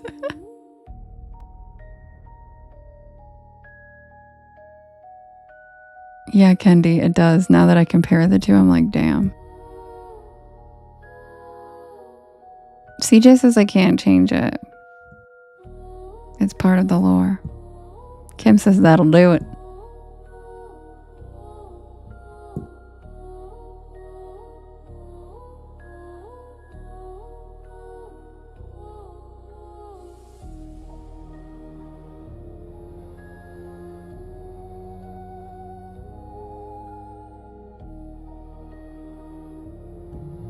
Not your mama says, I was scrolling around along minding my own business one day. Okay, so maybe we should just put the OG back. Maybe it'll bring in cool people like her. You know, hell, if that's what it takes, let's do it. How about this? Keep this one over here and the other one on the other one.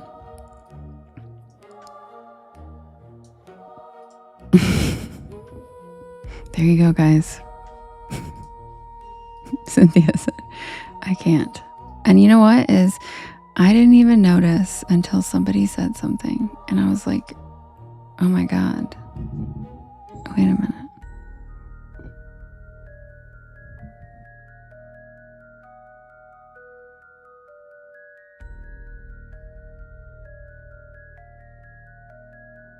Half pint. Were you here? aren't you new here? Because I literally rant about those things on a regular basis. And I thought you said you're the first time in. Because if that's true, then you're meant to be here. Because I bring that up regularly. And how I reference that as just pure douchebaggery. Really, I talk about the balls in the back of the truck all the time. Didn't I? I talked about it yesterday. That's so funny. Guys, back me up. Porch Pals, do I not mention them all the time? And how I say that you've never seen a woman's parts hanging off the back of her car. Yeah. What a funny random half pint. I think you found your people because welcome in. Chedsy said all the time and Kim said all the time. You belong here.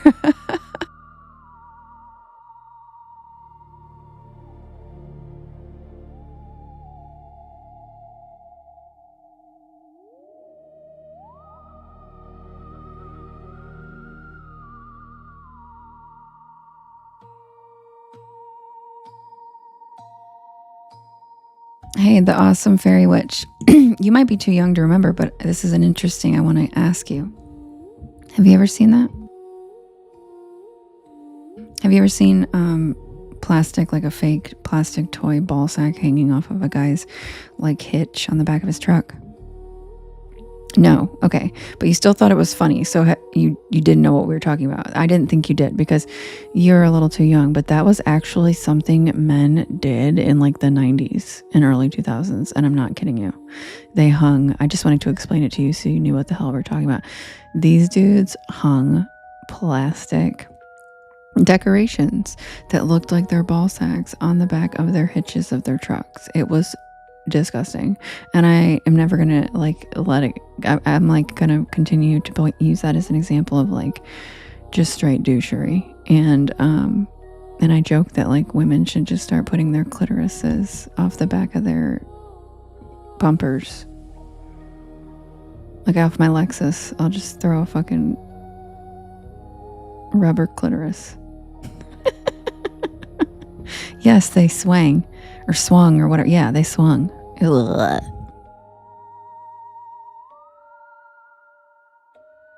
You saw a Tesla with wing nuts hanging? Oh my God, that's funny. You still see them, Viola? My God. They still... Yeah, Cynthia, I haven't been back to North Carolina in a few years, but I imagine they are still down there. So anyway, fairy witch, I'm sure you could go your whole life without knowing that, but too bad. I can be like your older sister that corrupts you and teaches you all the... because, yeah, it was a thing. If you give it a go, you can see. They were like rubber. They looked like a Halloween prop or like a, like a fake poop. Do you know what I'm talking about? They look like plastic fake. It was just so stupid. Because I feel like she laughed at the joke and I was like, wait, I wonder, I'm curious if you've seen them. Because I was like, is that a thing they're doing again? Oh my God. All right, be right back. Yes, Rachie, some had hair on them. Yep. They sure did. And do you also remember the cars that would put the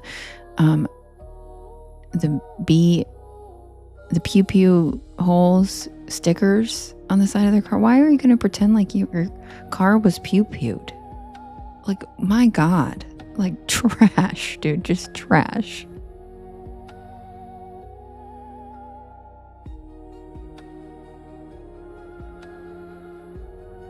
Yep, Kim, and I grew up in the South. So those cars were everywhere. And I'm like, dude, what? Yeah, they literally put pew pew hole stickers all over the side of the car. Like it was a drive-by. Like, what are you doing? Why would you want to look like that? Like, yep, my car got shot. I'm like, what?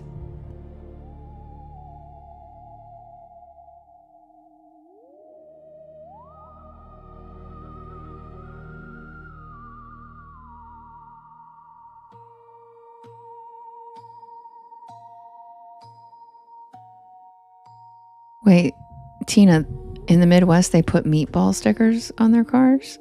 Like actual meatballs, like from Subs? and spaghetti. Awesome Fairy said, oh my word. Oh my word. Do you live in the South? Because I said it in my Southern accent. Oh my word.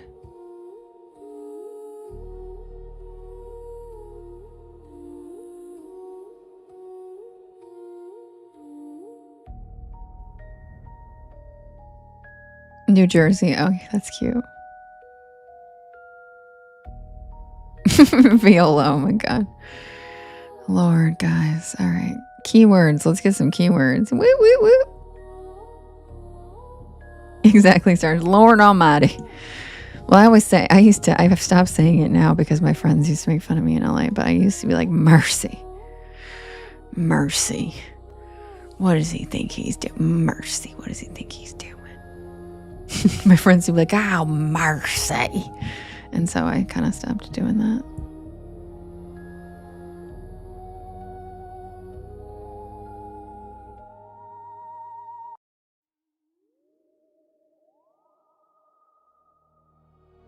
Mothballs is hilarious, CJ. Well played. Well played, CJ. That's hilarious. Mothballs. You say mercy, Kim? Yeah, I still do when people aren't around. Like if I'm reading something great, I'm like, mercy, what is that? Mercy. My goodness. Or I'll say Lord, and I'm like not even a super Christian. I'm like not a Christian person. I'm like, Lord, I don't know. It's just like a habit. Yes, Reverend. Yes, it is. Reverend doesn't even say hey first. The first thing he says is, it's the tent with balls. Yes, I say y'all. It is its habit. Kind of like when I say do what? Do what? Do what? Do what now? Another one that I feel like Carolinians say a lot is dang. Like we'll be like, dang. Shoot.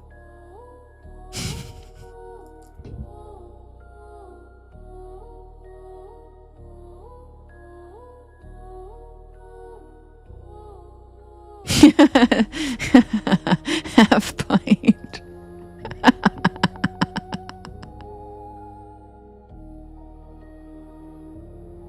If the fabric didn't curl.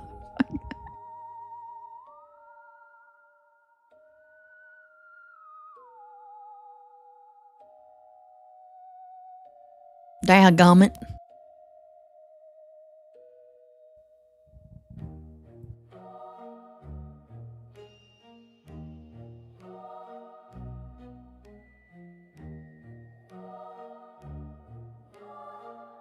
Dag name it. Submitted for the approval of the Porch Pal Society. This is the tale of the Appalachian Doppelganger.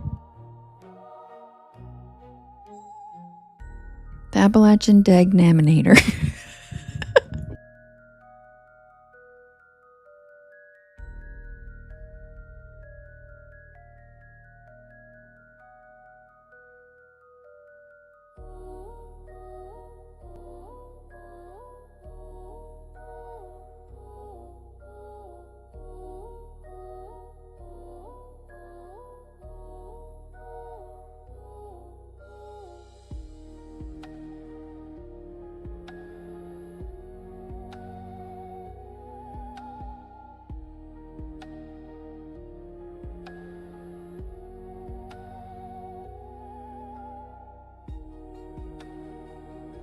You can have whichever one you want, Scrolla.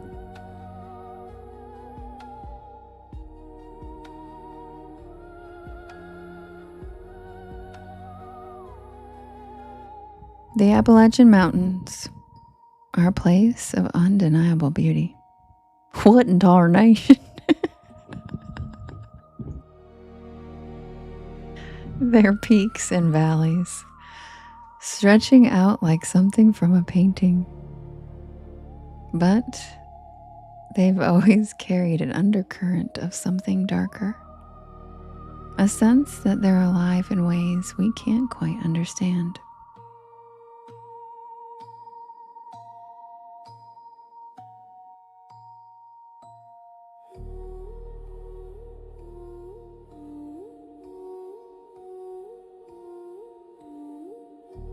When I got the last-minute group chat invitation from my old college friends for a weekend camping trip, I hesitated.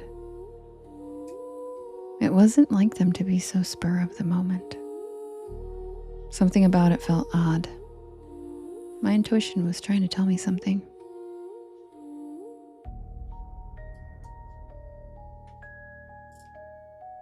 But the idea of getting away and into the fresh mountain air won me over.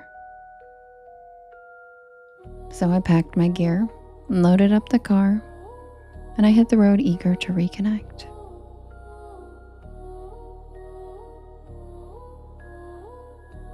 The drive took me through winding roads that seemed to pull me deeper and deeper into the wilderness. By the time I reached the trailhead, the late afternoon sun was casting long shadows across the parking lot. My friends Becca, Jenna, and Laura were already there, waiting by their cars. Pippa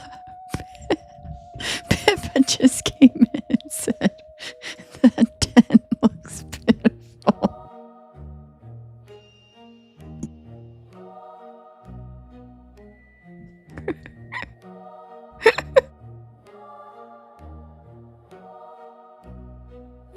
Something about the way they stood perfectly still and silent until I pulled in gave me a pause. But as soon as I stepped out, they were all smiles and laughter, bustling to unload the gear and head to the campsite. I shook off the unease, telling myself it was just the isolation of the mountains playing tricks on me.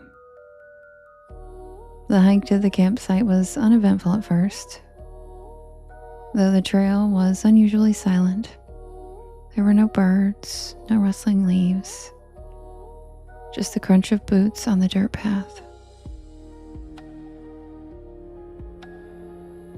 As we walked, I noticed odd things. A set of deep gouges in a tree trunk, a pile of stones arranged in a strange spiral pattern beside the trail.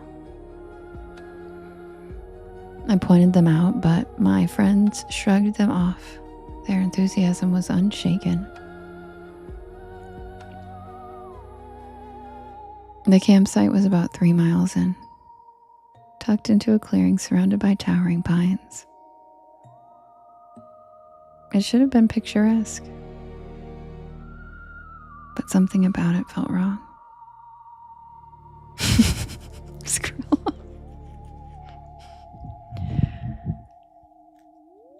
Something about it felt wrong, and it was the tent.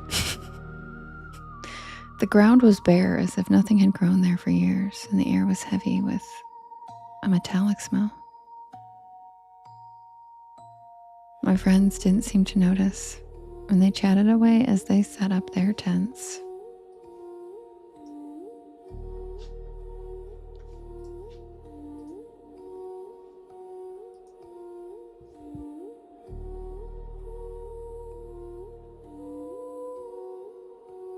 All right, you guys have proven you can't be trusted. I tried to join in the laughter, but my unease only grew. That night, as we sat around the campfire, the woods seemed to close in around us. Hi, Southern. The darkness felt thicker than usual, the kind that swallows your inadequate flashlight beam and makes every shadow look like it's moving. The conversation drifted to ghost stories and then urban legends. Kim. Each tale punctuated by nervous laughter. But Something was off. The stories my friends told didn't sound like them. Becca's story was rambling and disjointed, not her usual sharp wit. And Jenna's laugh came a fraction too late, like she'd forgotten how to time it.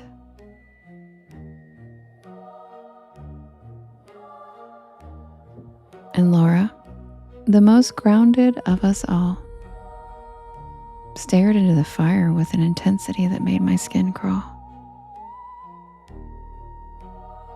I went to bed early, blaming it on the hike. In truth, I couldn't shake the feeling that something was wrong. I laid in my tent listening to the crackle of the dying fire and the occasional murmur of my friends' voices. And then I heard it. Thank you, Arcangelo. Thank you, Kendi. Thank you, Running. It was a low, guttural sound coming from the woods. It wasn't an animal, at least not one that I've ever heard. I missed you too, Southern. I'm so glad you're back. It was followed by a rustling and then silence. I held my breath, my heart pounding, but nothing else happened. I told myself it was probably just my imagination, but I didn't sleep much after that. The next morning, things got stranger. Becca's tent was empty.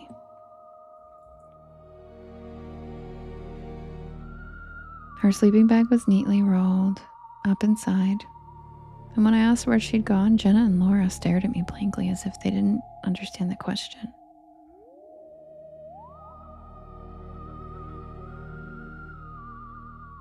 Then, almost in unison, they said that she'd gone to get water. There was no water source nearby. We'd brought everything we needed.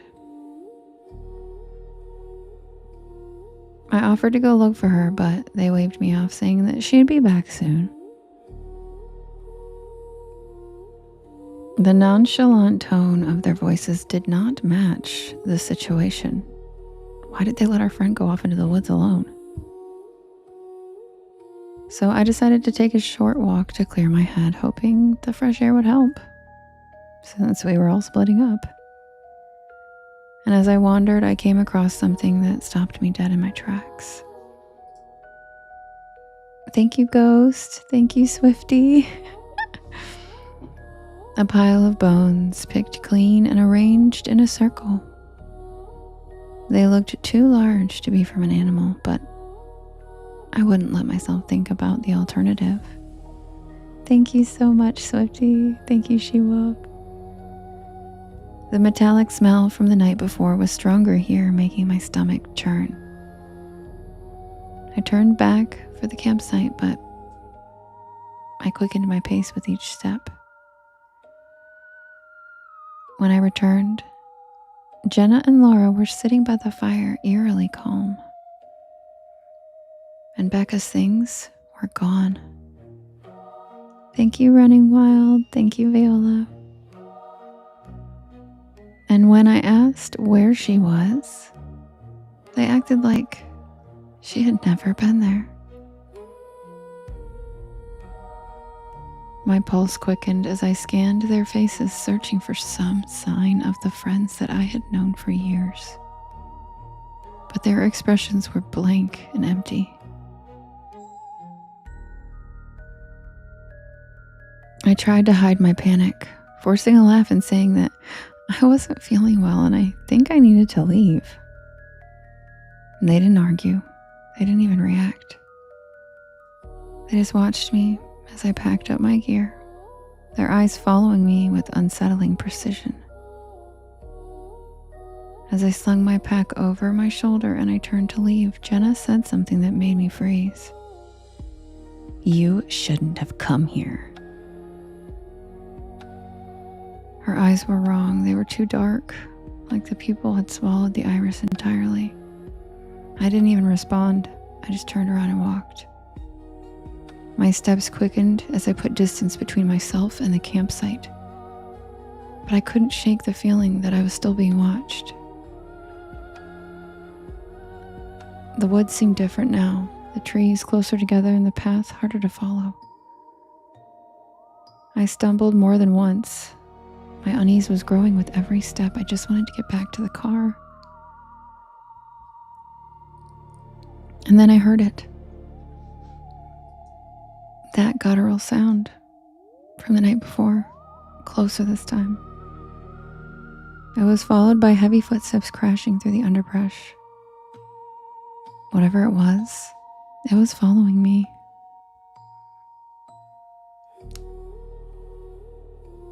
I broke into a run, my pack slamming against my back as I tore through the woods. The footsteps gained on me. The sound snapping and the branches were labored, breathing growing louder. I didn't dare look back. My lungs burned, my legs ached, but I kept going until I burst out onto the trail ahead and I saw my car. Relief flooded through me as I found my keys. I practically threw myself inside and I locked the doors. Thank you, Jess. Thank you, Michael. As I sped down the mountain road, that metallic smell lingered, clinging to my clothes and filling the car. I didn't stop until I reached my apartment, slamming the door behind me and collapsing on the couch. Oh, thank you, She-Wolf, for the ghosty. And then my phone buzzed with a notification. And my stomach dropped when I saw it.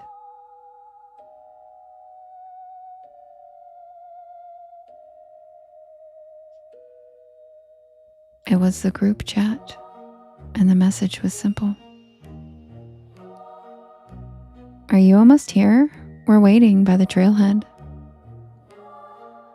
I just stared at it, my hands trembling. And then as I pushed the lock button, the date popped up on my lock screen. And it was Friday again. Like the entire weekend hadn't even happened. Thank you, Ange. To this day, I don't know what happened in those mountains. Was it a time slip? Did I enter some parallel universe? Were those not really my friends? I don't know what I saw. I don't know if my friends were ever even really there. All I know is that I'm never going back. And the next time I get a group chat message, I'll never ignore that quiet voice in the back of my head again.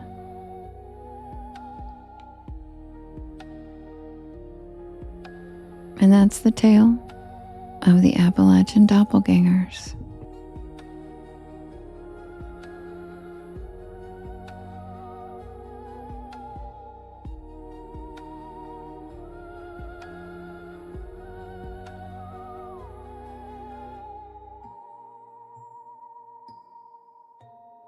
Thank you, guys. Doppelganger stuff really I really find that interesting and creeps me out. Welcome in, everybody. I swear it's because of the Coherence movie. That movie really whoa. Hi, Crystal.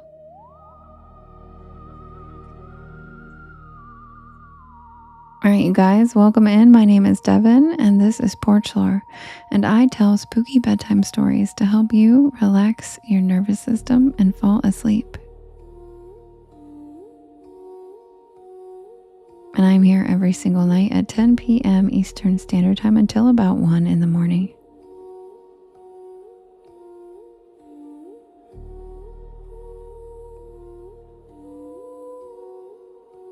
I do write and record all these stories myself, so if you want to listen to them when I'm not live, you can Find them on my YT channel, as well as all of the podcast streaming sites.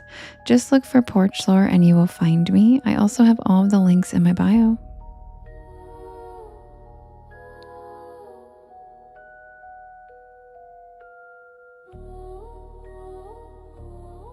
Matt, you got rained on? You fell asleep outside?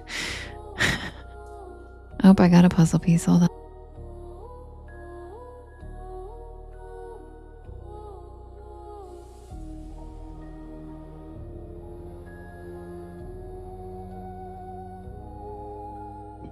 All right, guys, I'll be right back with, good night, Fairy Witch, sweet dreams. Thanks for hanging out with us. You're so cute and sweet. Hope you have a good night. Check out Are You Afraid of the Dark? I promise you'll love it. Oh, thank you. They're also on my YT if you ever want to listen. And the live recordings are over there too. Sweet dreams. Thanks for hanging with us. All right, guys, I'm going to set up the next poll for us to vote for the next story. I'll be right back. Happy Friday, everybody. Grab a beanbag chair, grab a hammock, sit back and relax. Bye, Fairy Witch. See you soon. Have a good weekend. Check out the shooting stars and welcome to the porch. Be right back with the next poll.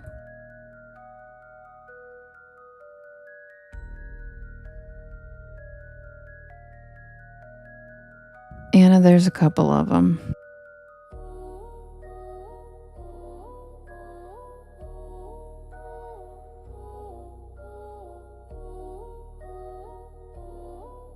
Going on adventures with me is risky, Anna.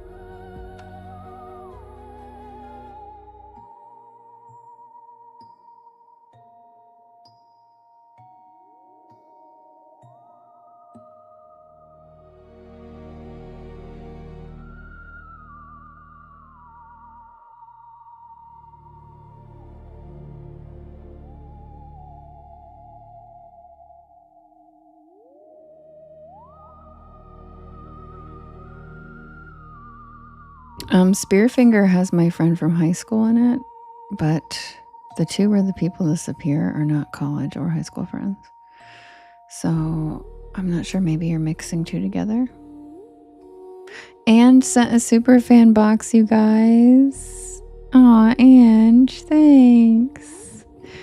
Thank you, Whitney. Thank you, Leslie. Thank you, Emmy. Hide and seek doll. That's cute. Guys, Ange sent a super fan box. It's like a treasure box up there in the corner. And I guess Lady Rose says if you click on it like crazy before, like right at 5 seconds, maybe you'll get it. Thanks, Ange. Yes, and sending you lots of love, Mackenzie. We love you.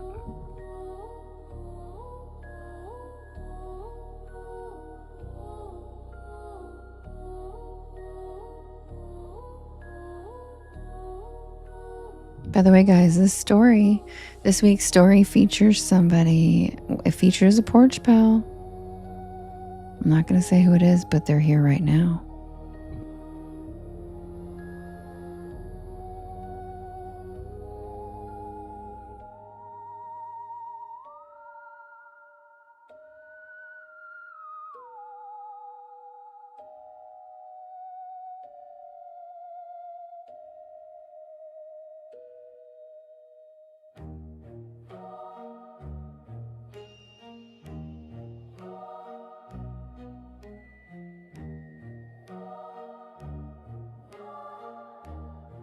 For food, Skrilla, Mexican.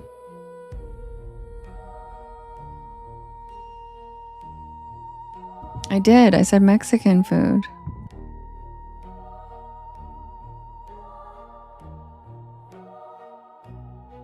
Oh, Justin guesses that Matt is in the next story.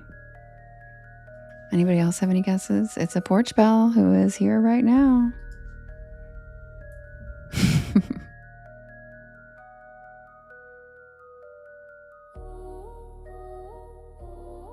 I love Mexican food. It's my favorite food.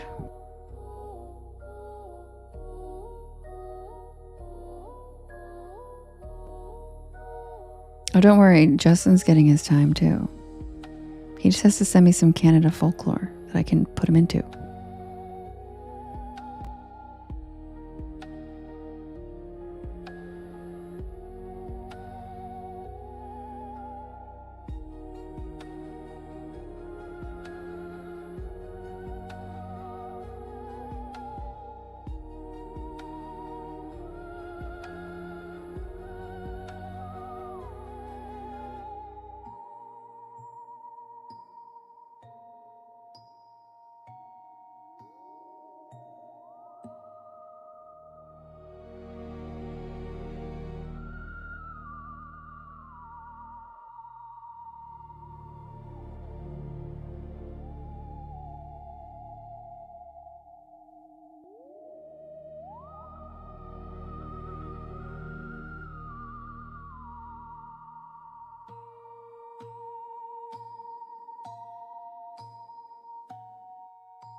All right, guys, the next poll is ready.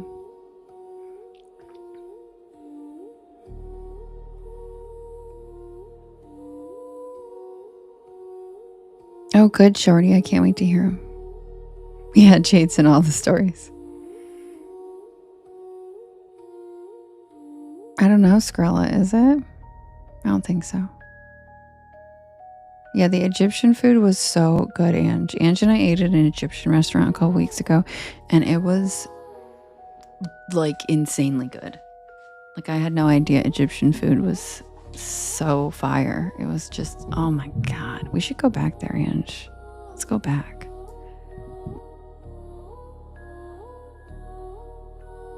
All right, you guys, we have the Dogman of Michigan featuring Ange. We have the Lubbock Lights. We have the Hitchhiker. We have the Pine Barrens Beast. And we have Booger Hollow. You can vote in the top left-hand corner. There is a blue box. You can vote up to 50 times, and you can vote for more than one story. Who's it going to be? The Dogman of Michigan, the Lubbock Lights, the Hitchhiker, the Pine Barrens Beast, or Booger Hollow.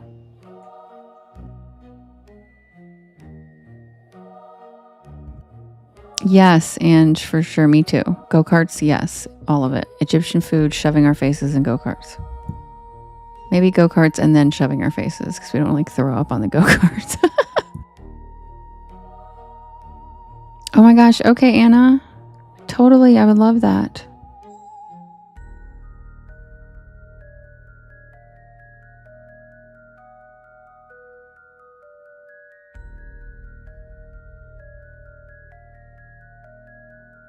Thank you, Crystal. Thanks for the club cheers and club power.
And the winner is the Dogman of Michigan, featuring Ange. Hello, Sir Stromberg. Welcome in. Guys, if you don't follow Sir Stromberg, you should. You know how I feel about rodents. I love them. You know I love rodents. I have a very soft spot for rodents. And Sir Stromberg is a rodent who also reads bedtime stories. And he's very cute. And he has a little crowd of frogs that watches him read. And he's pretty amazing. So he's got a pretty cute thing going on over there. So you guys should definitely give the great Sir Stromberg a follow. I love his live.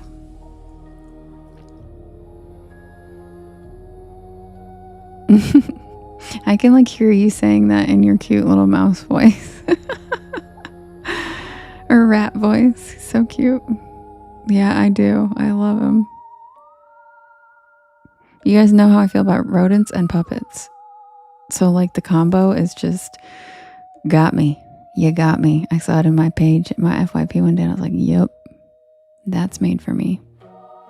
That's made for me. Puppets and rodents. Yes, please.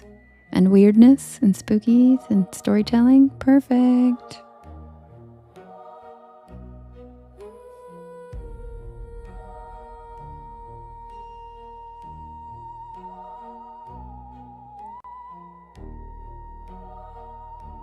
All right, guys, I'll be right back with the Dogman of Michigan.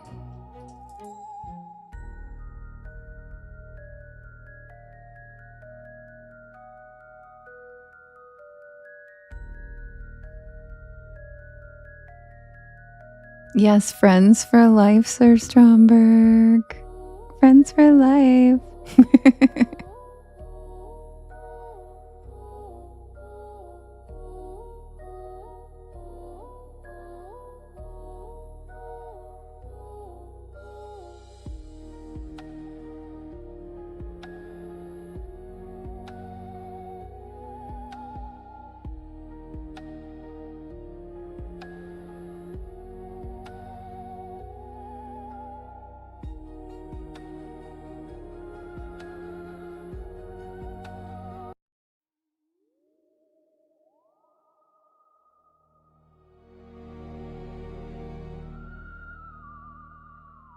Submitted for the approval of the Porch Pal Society. This is the tale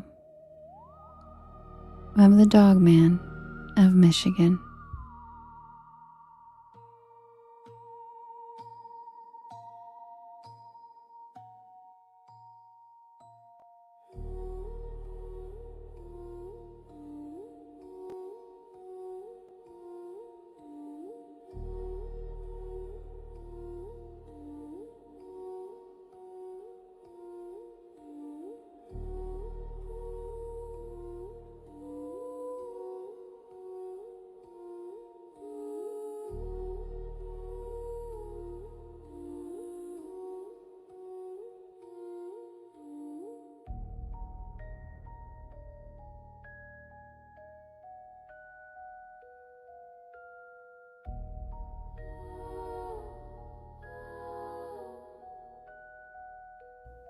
As someone who has spent years researching folklore, I've learned that some stories and traditions tend to survive for a reason.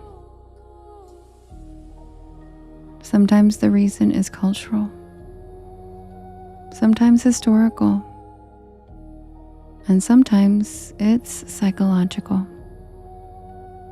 And every once in a while, the reason is because something actually happened to someone, whether they understood it or not.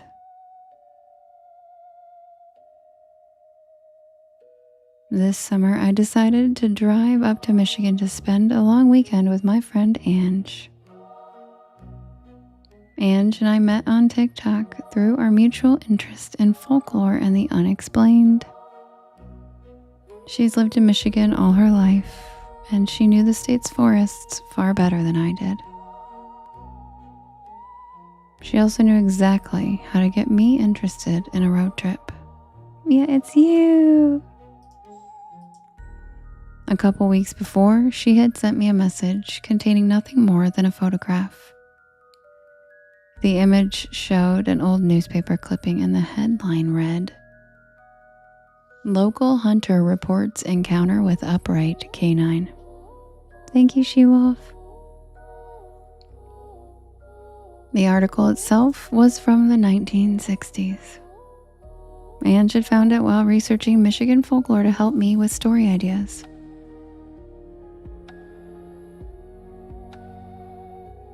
And then a few days later, she uncovered 2 more reports, different decades, different witnesses, nearly identical descriptions. A large animal, dark fur, wolf-like head, seen standing upright. And all of them occurred within roughly 30 miles of one another.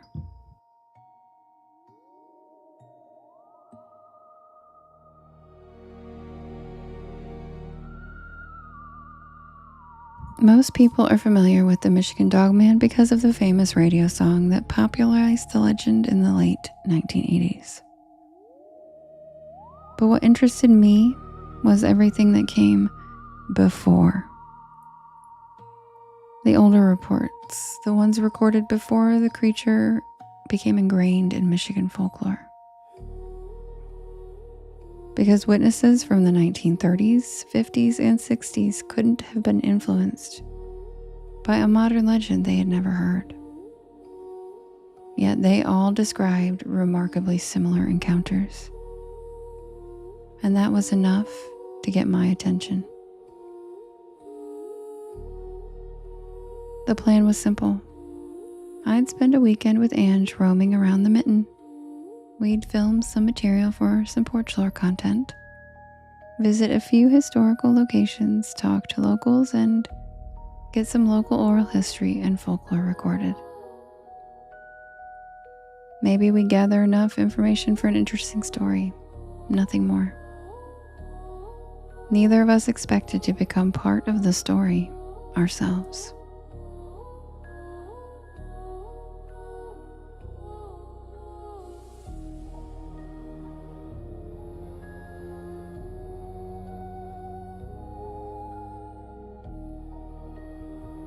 I drove up to Grand Rapids on a Thursday afternoon. Ange was meeting me there so we could follow each other to the first destination. Ange and I complement each other really well. She's practical and funny. She's also the type of person who would happily spend 6 hours researching century-old newspaper archives. She's a deep thinker and loves to analyze ideas with me, which made her a perfect travel companion. She's also a December Sagittarius, so she's much more of a planner than I am, which I truly appreciate. Thank you, She-Wolf. Thank you, Christy and Teresa and Justin. So she already had an itinerary planned. 3 historical locations connected to the early Dogman reports. 2 interviews with local residents and a rented cabin near the edge of a heavily forested area where multiple sightings had supposedly occurred. During the drive north, we talked almost nonstop, which I love. We discussed how many of the sightings clustered around old logging communities, and several involved hunters. By Friday morning, we were driving toward the first location, an abandoned logging settlement that had been reclaimed by the forest decades earlier. Very little remained. A few stone foundations, pieces of rusted equipment, scattered evidence that people had once lived and worked there. The woods surrounding the site were beautiful, not ominous and not creepy, just dense. Towering white pines rose above the trail, while ferns covered much of the ground. We spent several hours filming, taking photographs, discussing the historical reports, and nothing unusual happened. The second location was similar. Again, nothing strange happened. By late afternoon, we had accumulated plenty of footage of the area, but very little mystery. And then we met an old man. His name was Harold. He lived alone on a property bordering several thousand acres of forest. Ange had arranged for us to have a brief interview with him. Harold was in his 80s, sharp-minded and super friendly. The kind of person who immediately feels trustworthy because he doesn't seem interested in impressing anyone. When we mentioned the dog man, he chuckled. Not dismissively, almost fondly. Like someone remembering an old family story. According to him, people in the area had been reporting strange encounters for generations. But the details changed depending on the decade. Sometimes witnesses described a creature covered in hair. Sometimes a wild man, sometimes a giant wolf. So, eventually the dog man became the preferred explanation. Then he told us about a fire tower deep in the forest, long abandoned. Years earlier, several hunters had reported unusual activity nearby. Missing equipment, footprints. Strange observations, but nothing too dramatic. Just enough incidents to make people uncomfortable. Thank you, Wanderlust. That's so cute. Thank you. So the next morning, we set out to find it.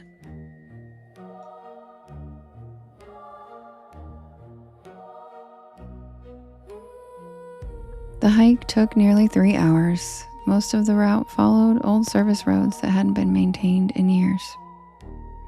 It was a rough hike. Trees had begun reclaiming large portions of the path. The further we traveled, the less evidence we saw of any recent visitors. Eventually, the tower appeared through the trees. It stood above the forest canopy like a rusted skeleton.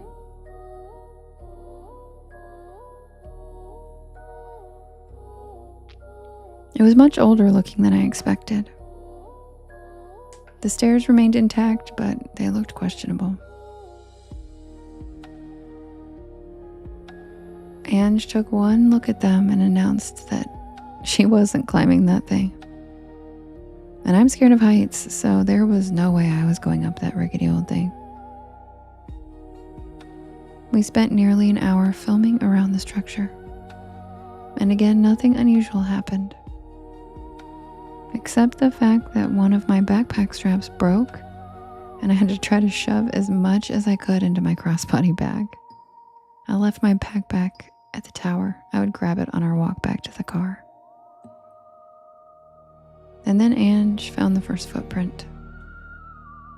It was roughly human in shape, but far larger than any human foot should have been. Then we saw another and another. A trail of prints that led away from the tower into the woods. And I remember feeling excited, not frightened, but excited. Because evidence meant an investigation, and an investigation meant answers.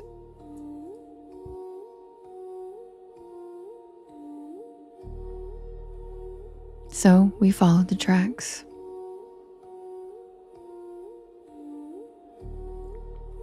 The tracks continued for almost half a mile, sometimes visible, sometimes disappearing.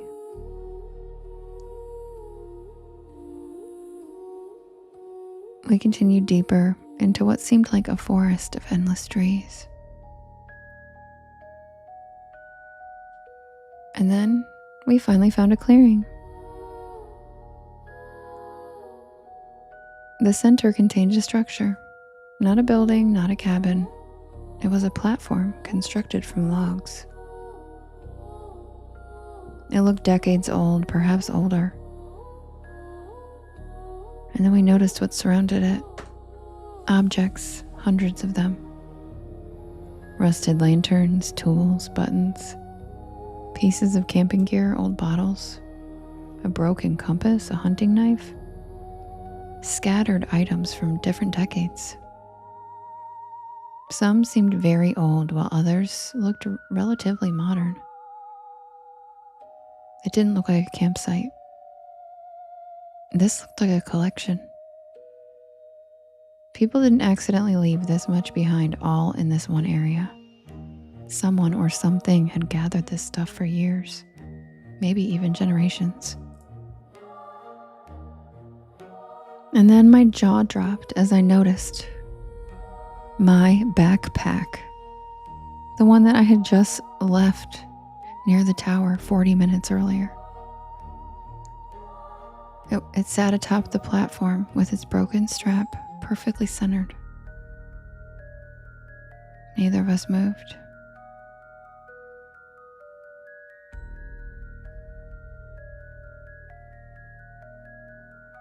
There was only one explanation. Someone or something had taken it. Ange grabbed my arm and said that we needed to keep moving, and I agreed. Around sunset, we stopped at a clearing overlooking a marsh. The location was beautiful. Golden light reflected across the water and dragonflies skimmed the surface. The air had finally begun to cool, and then Ange suddenly froze. I followed her gaze across the marsh, and perhaps 200 yards away, something moved between the trees.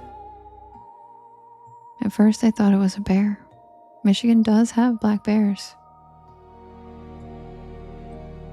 But then the animal stood up. Not reared like bears tend to do.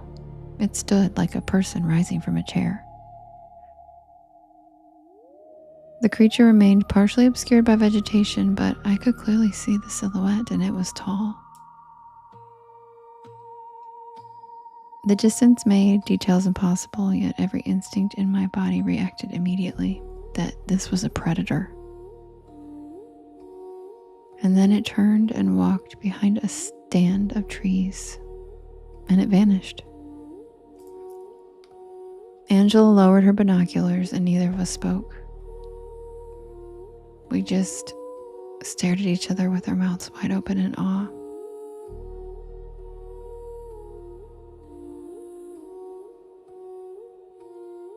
We left shortly after, and the hike back to the car was terrifying. The sun was setting fast, and we kept seeing shapes between trees, a silhouette disappearing behind trunks, but always present.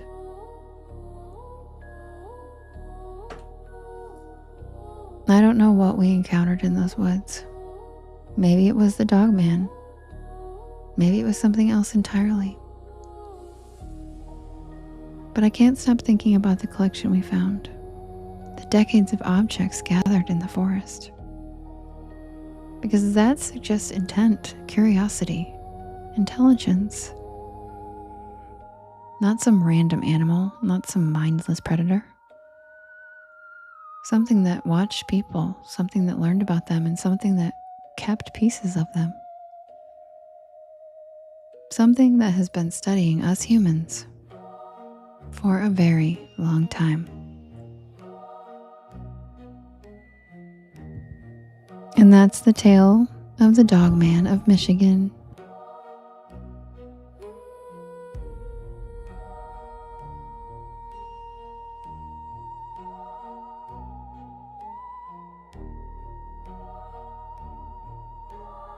All right, you guys know what time it is.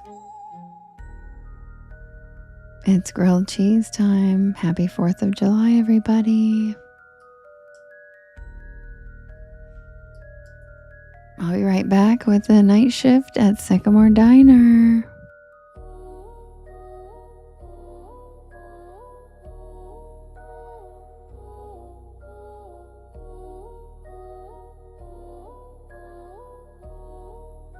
And if you guys don't get to see fireworks, we have some pretty ones in my gift goal that I lighten up the screen, so just look there. And And yes, Zan, it is.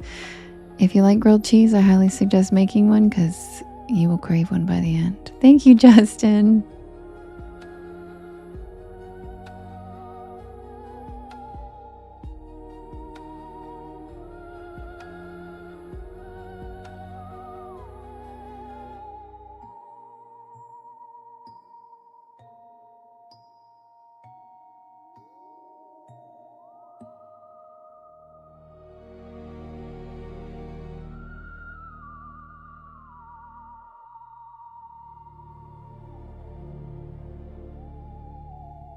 Thank you, Darren.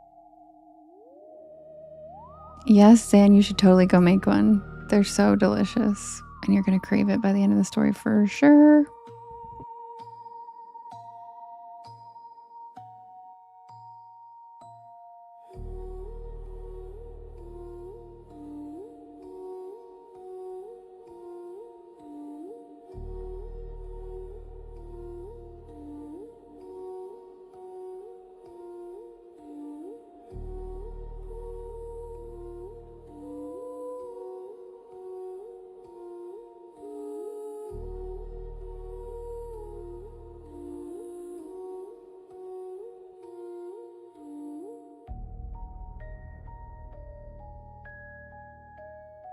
Deborah, same here.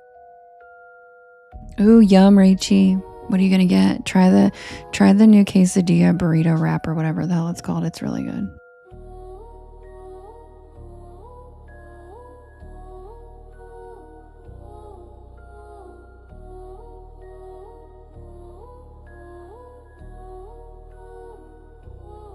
Nope, leather boot. We have one more story.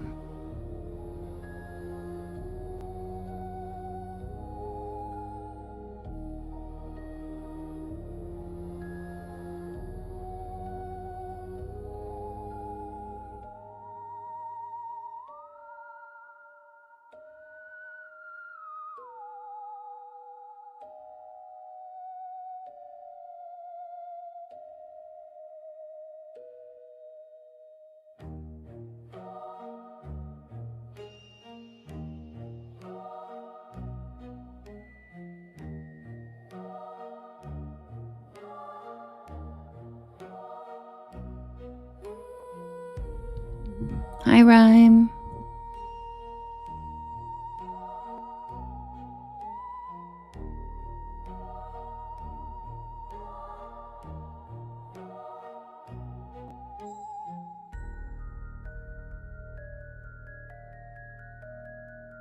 Yes, Puerto Rican Shorty, 200 comments.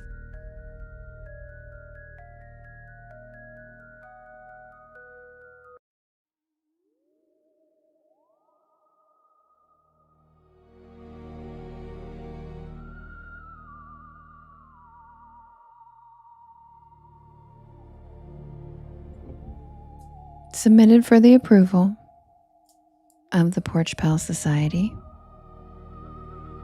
This is the tale of the night shift at Sycamore Diner.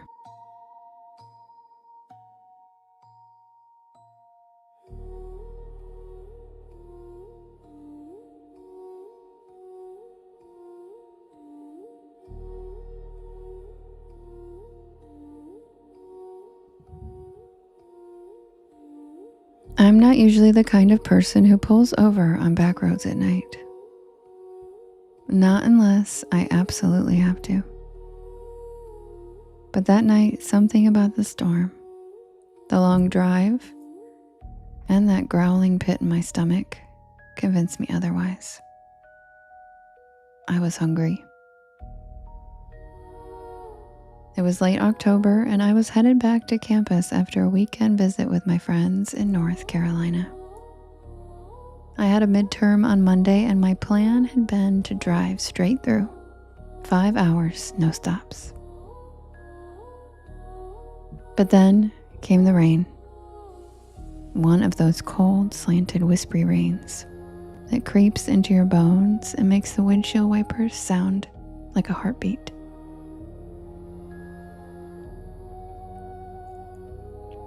I had taken the wrong exit trying to bypass traffic, and I ended up on a 2-lane back road surrounded by nothing but pine trees and power lines. And that's when I saw the neon sign. SYCAMRE Diner. The O in Sycamore was flickering like it hadn't worked right in years, but the rest was lit up in a cherry red neon. A tiny beacon in the middle of nowhere.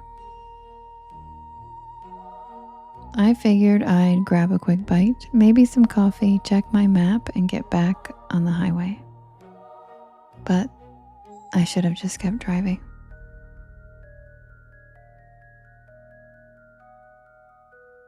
I should have known something was off the second I stepped inside. The bell over the door jingled, but not like a normal bell. It made this sharp metallic ping that echoed longer than it should have. The air inside was warm, almost too warm, and it smelled like grilled onions and pancake syrup. The place looked like it had been yanked straight from 1957. Checkerboard floor, red vinyl booths, a long counter with spinning stools, even a jukebox in the corner that looked like it hadn't worked in decades. And the people, they all stopped and looked at me the second I walked in. Not in a rude way, just quiet, like they weren't expecting me. Like I had walked into the middle of a sentence that no one wanted to finish. A waitress, tall, with a beehive hairdo and a light blue uniform, smiled and waved me over. "You get caught in the rain, sweetheart," she said, handing me a laminated menu. I nodded, still trying to shake off that weird feeling. Yeah, the highway's a mess. She chuckled and patted my shoulder. "Well, you're safe here. Sycamore's always open for travelers." I sat down at a corner booth and the vinyl creaked. And I remember the jukebox shifted songs by itself and started playing some slow doo-wop ballad that I didn't recognize. I looked around and everyone looked normal, sort of. There was a trucker with a thick gray beard drinking coffee at the counter. A young couple whispering to each other in a booth by the jukebox, and an older woman stirring tea like she was lost in thought. But they all had the same look in their eyes, like they were there but also somewhere else. Like they were watching me out of the corner of their eyes even when they were looking down. The waitress came back with coffee, strong, hot, and surprisingly good. And I ordered a grilled cheese with fries. Simple, safe. She wrote it down with one of those clicky pens and said, "Don't worry, it's on the house tonight." And that was my second red flag. No diner just gives food away. While I waited, I took out my phone to check my map. No signal, and I mean nothing. No bars, no Wi-Fi, not even GPS. Just a blank screen with a spinning wheel. I glanced out the foggy window and the storm was still going. But now the wind had picked up. I could see the power lines swaying like jump ropes in the dark. But the diner stayed perfectly lit, not even a flicker. The food came fast. Too fast, like under 5 minutes. But it looked amazing. Golden bread, gooey cheese, crispy fries with a little metal cup of ketchup on the side. I took a bite. Delicious. I mean, I've eaten at a lot of diners. Greasy spoons, college joints, and roadside shacks. But this was hands down the best grilled cheese I've ever had. The fries were perfect, and the coffee never ran out. Every time I took a sip, it was somehow full again. I was halfway through the sandwich when the trucker got up to leave. He walked right past my table, nodded once, and whispered, "Don't stay past midnight." That's all he said. What? But he was already out the door.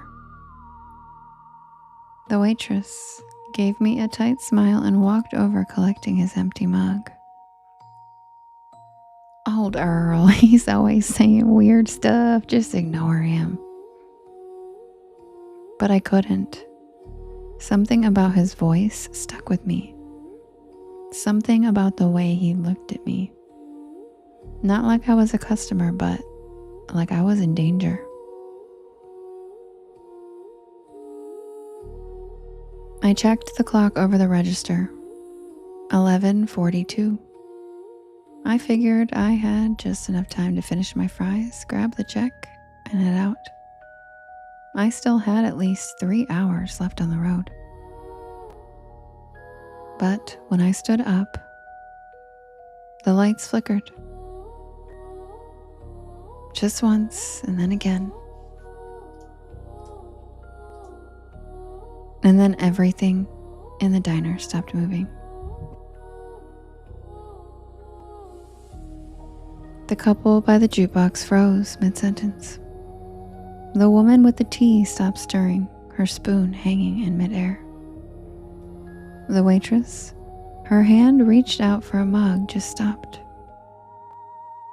Like someone had paused on the entire scene. I took a step back and the jukebox buzzed, glitched, and restarted a new track. I could still move, but no one else could.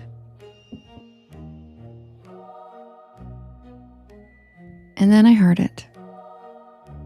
Not music, not a storm. It was a voice. Not coming from anyone I could see. Just a whisper that seemed to echo from the walls themselves. I backed toward the door, my heart hammering in my chest, and I turned the knob. Locked. Of course it was locked.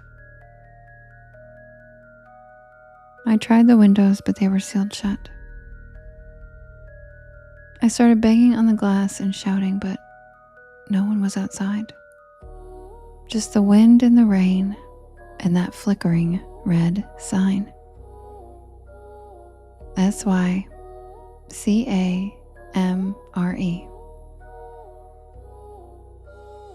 I turned back toward the dining room and everyone was gone.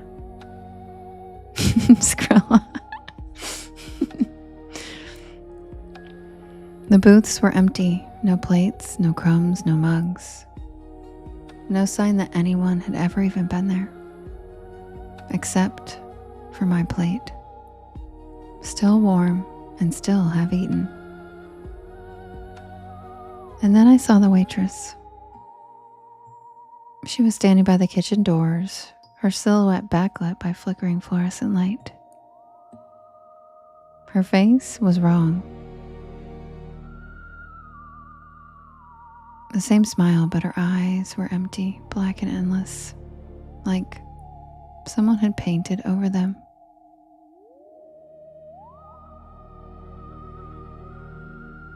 "You shouldn't be here, honey," she said in that same cheerful voice. "Not yet." I stumbled back, knocking over a chair as she took one slow step toward me. The others, they were waiting. But you just wandered in. She raised a hand, and the walls began to shimmer. Literally shimmer, like heat waves on asphalt. The checkered floor rippled, the red booths started to fade, becoming outlines, and then shadows, and then nothing. And then I saw it. underneath the illusion. It was charred wood, cracked tile, broken beams, and black soot. Like the diner had burned down long ago. I ran. I don't even remember how I got out. 1 second I was inside, and the next I was on the side of the road, soaked to the bone and gasping for air. My car was still there, pulled up with the ceiling missing, parked on gravel that didn't even look like a lot anymore. Just weeds and puddles. No neon sign.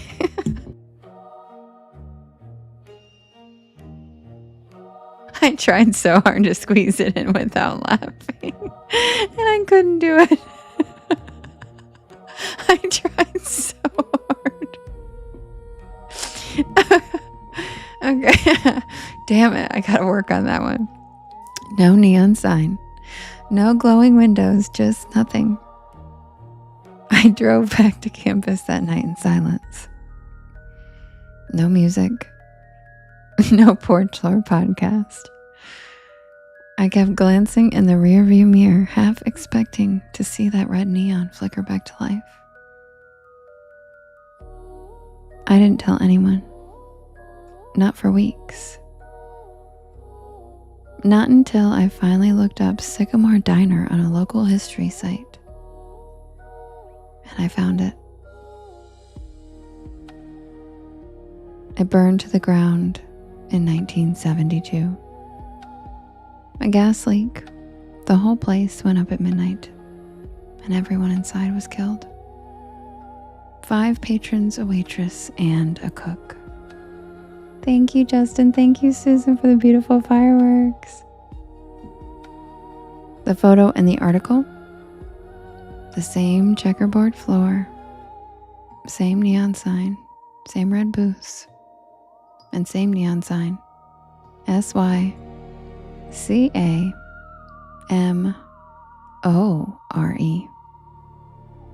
And in the corner of the photo, that same waitress, smiling.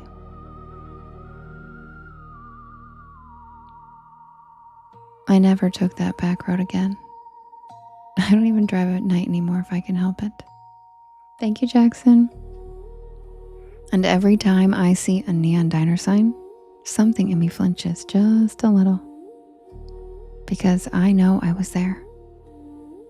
And I know I wasn't supposed to be.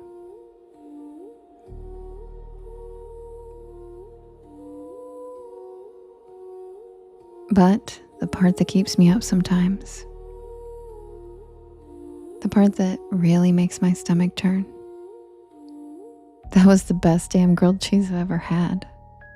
And I didn't even pay for it. And that's the tale of the night shift at Sycamore Diner.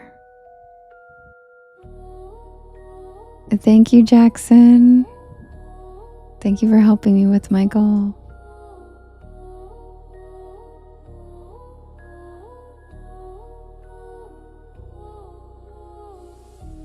And with that, I will say good night, Porch Pals. I love you guys so much. I will see you guys again tomorrow, same time, same place, 10 p.m. Eastern Standard Time. Hope you guys have a wonderful 4th of July. Stay cool, don't overheat yourself, and take a moment to appreciate the little things this weekend. I love you guys very much. I'll see you again tomorrow night, 10 p.m. Eastern Standard Time. And if you are not able to fall asleep, head on over to my YT channel, where I have a bedtime stories playlist where you can just snooze away, probably after the second story. And don't forget, stay spooky.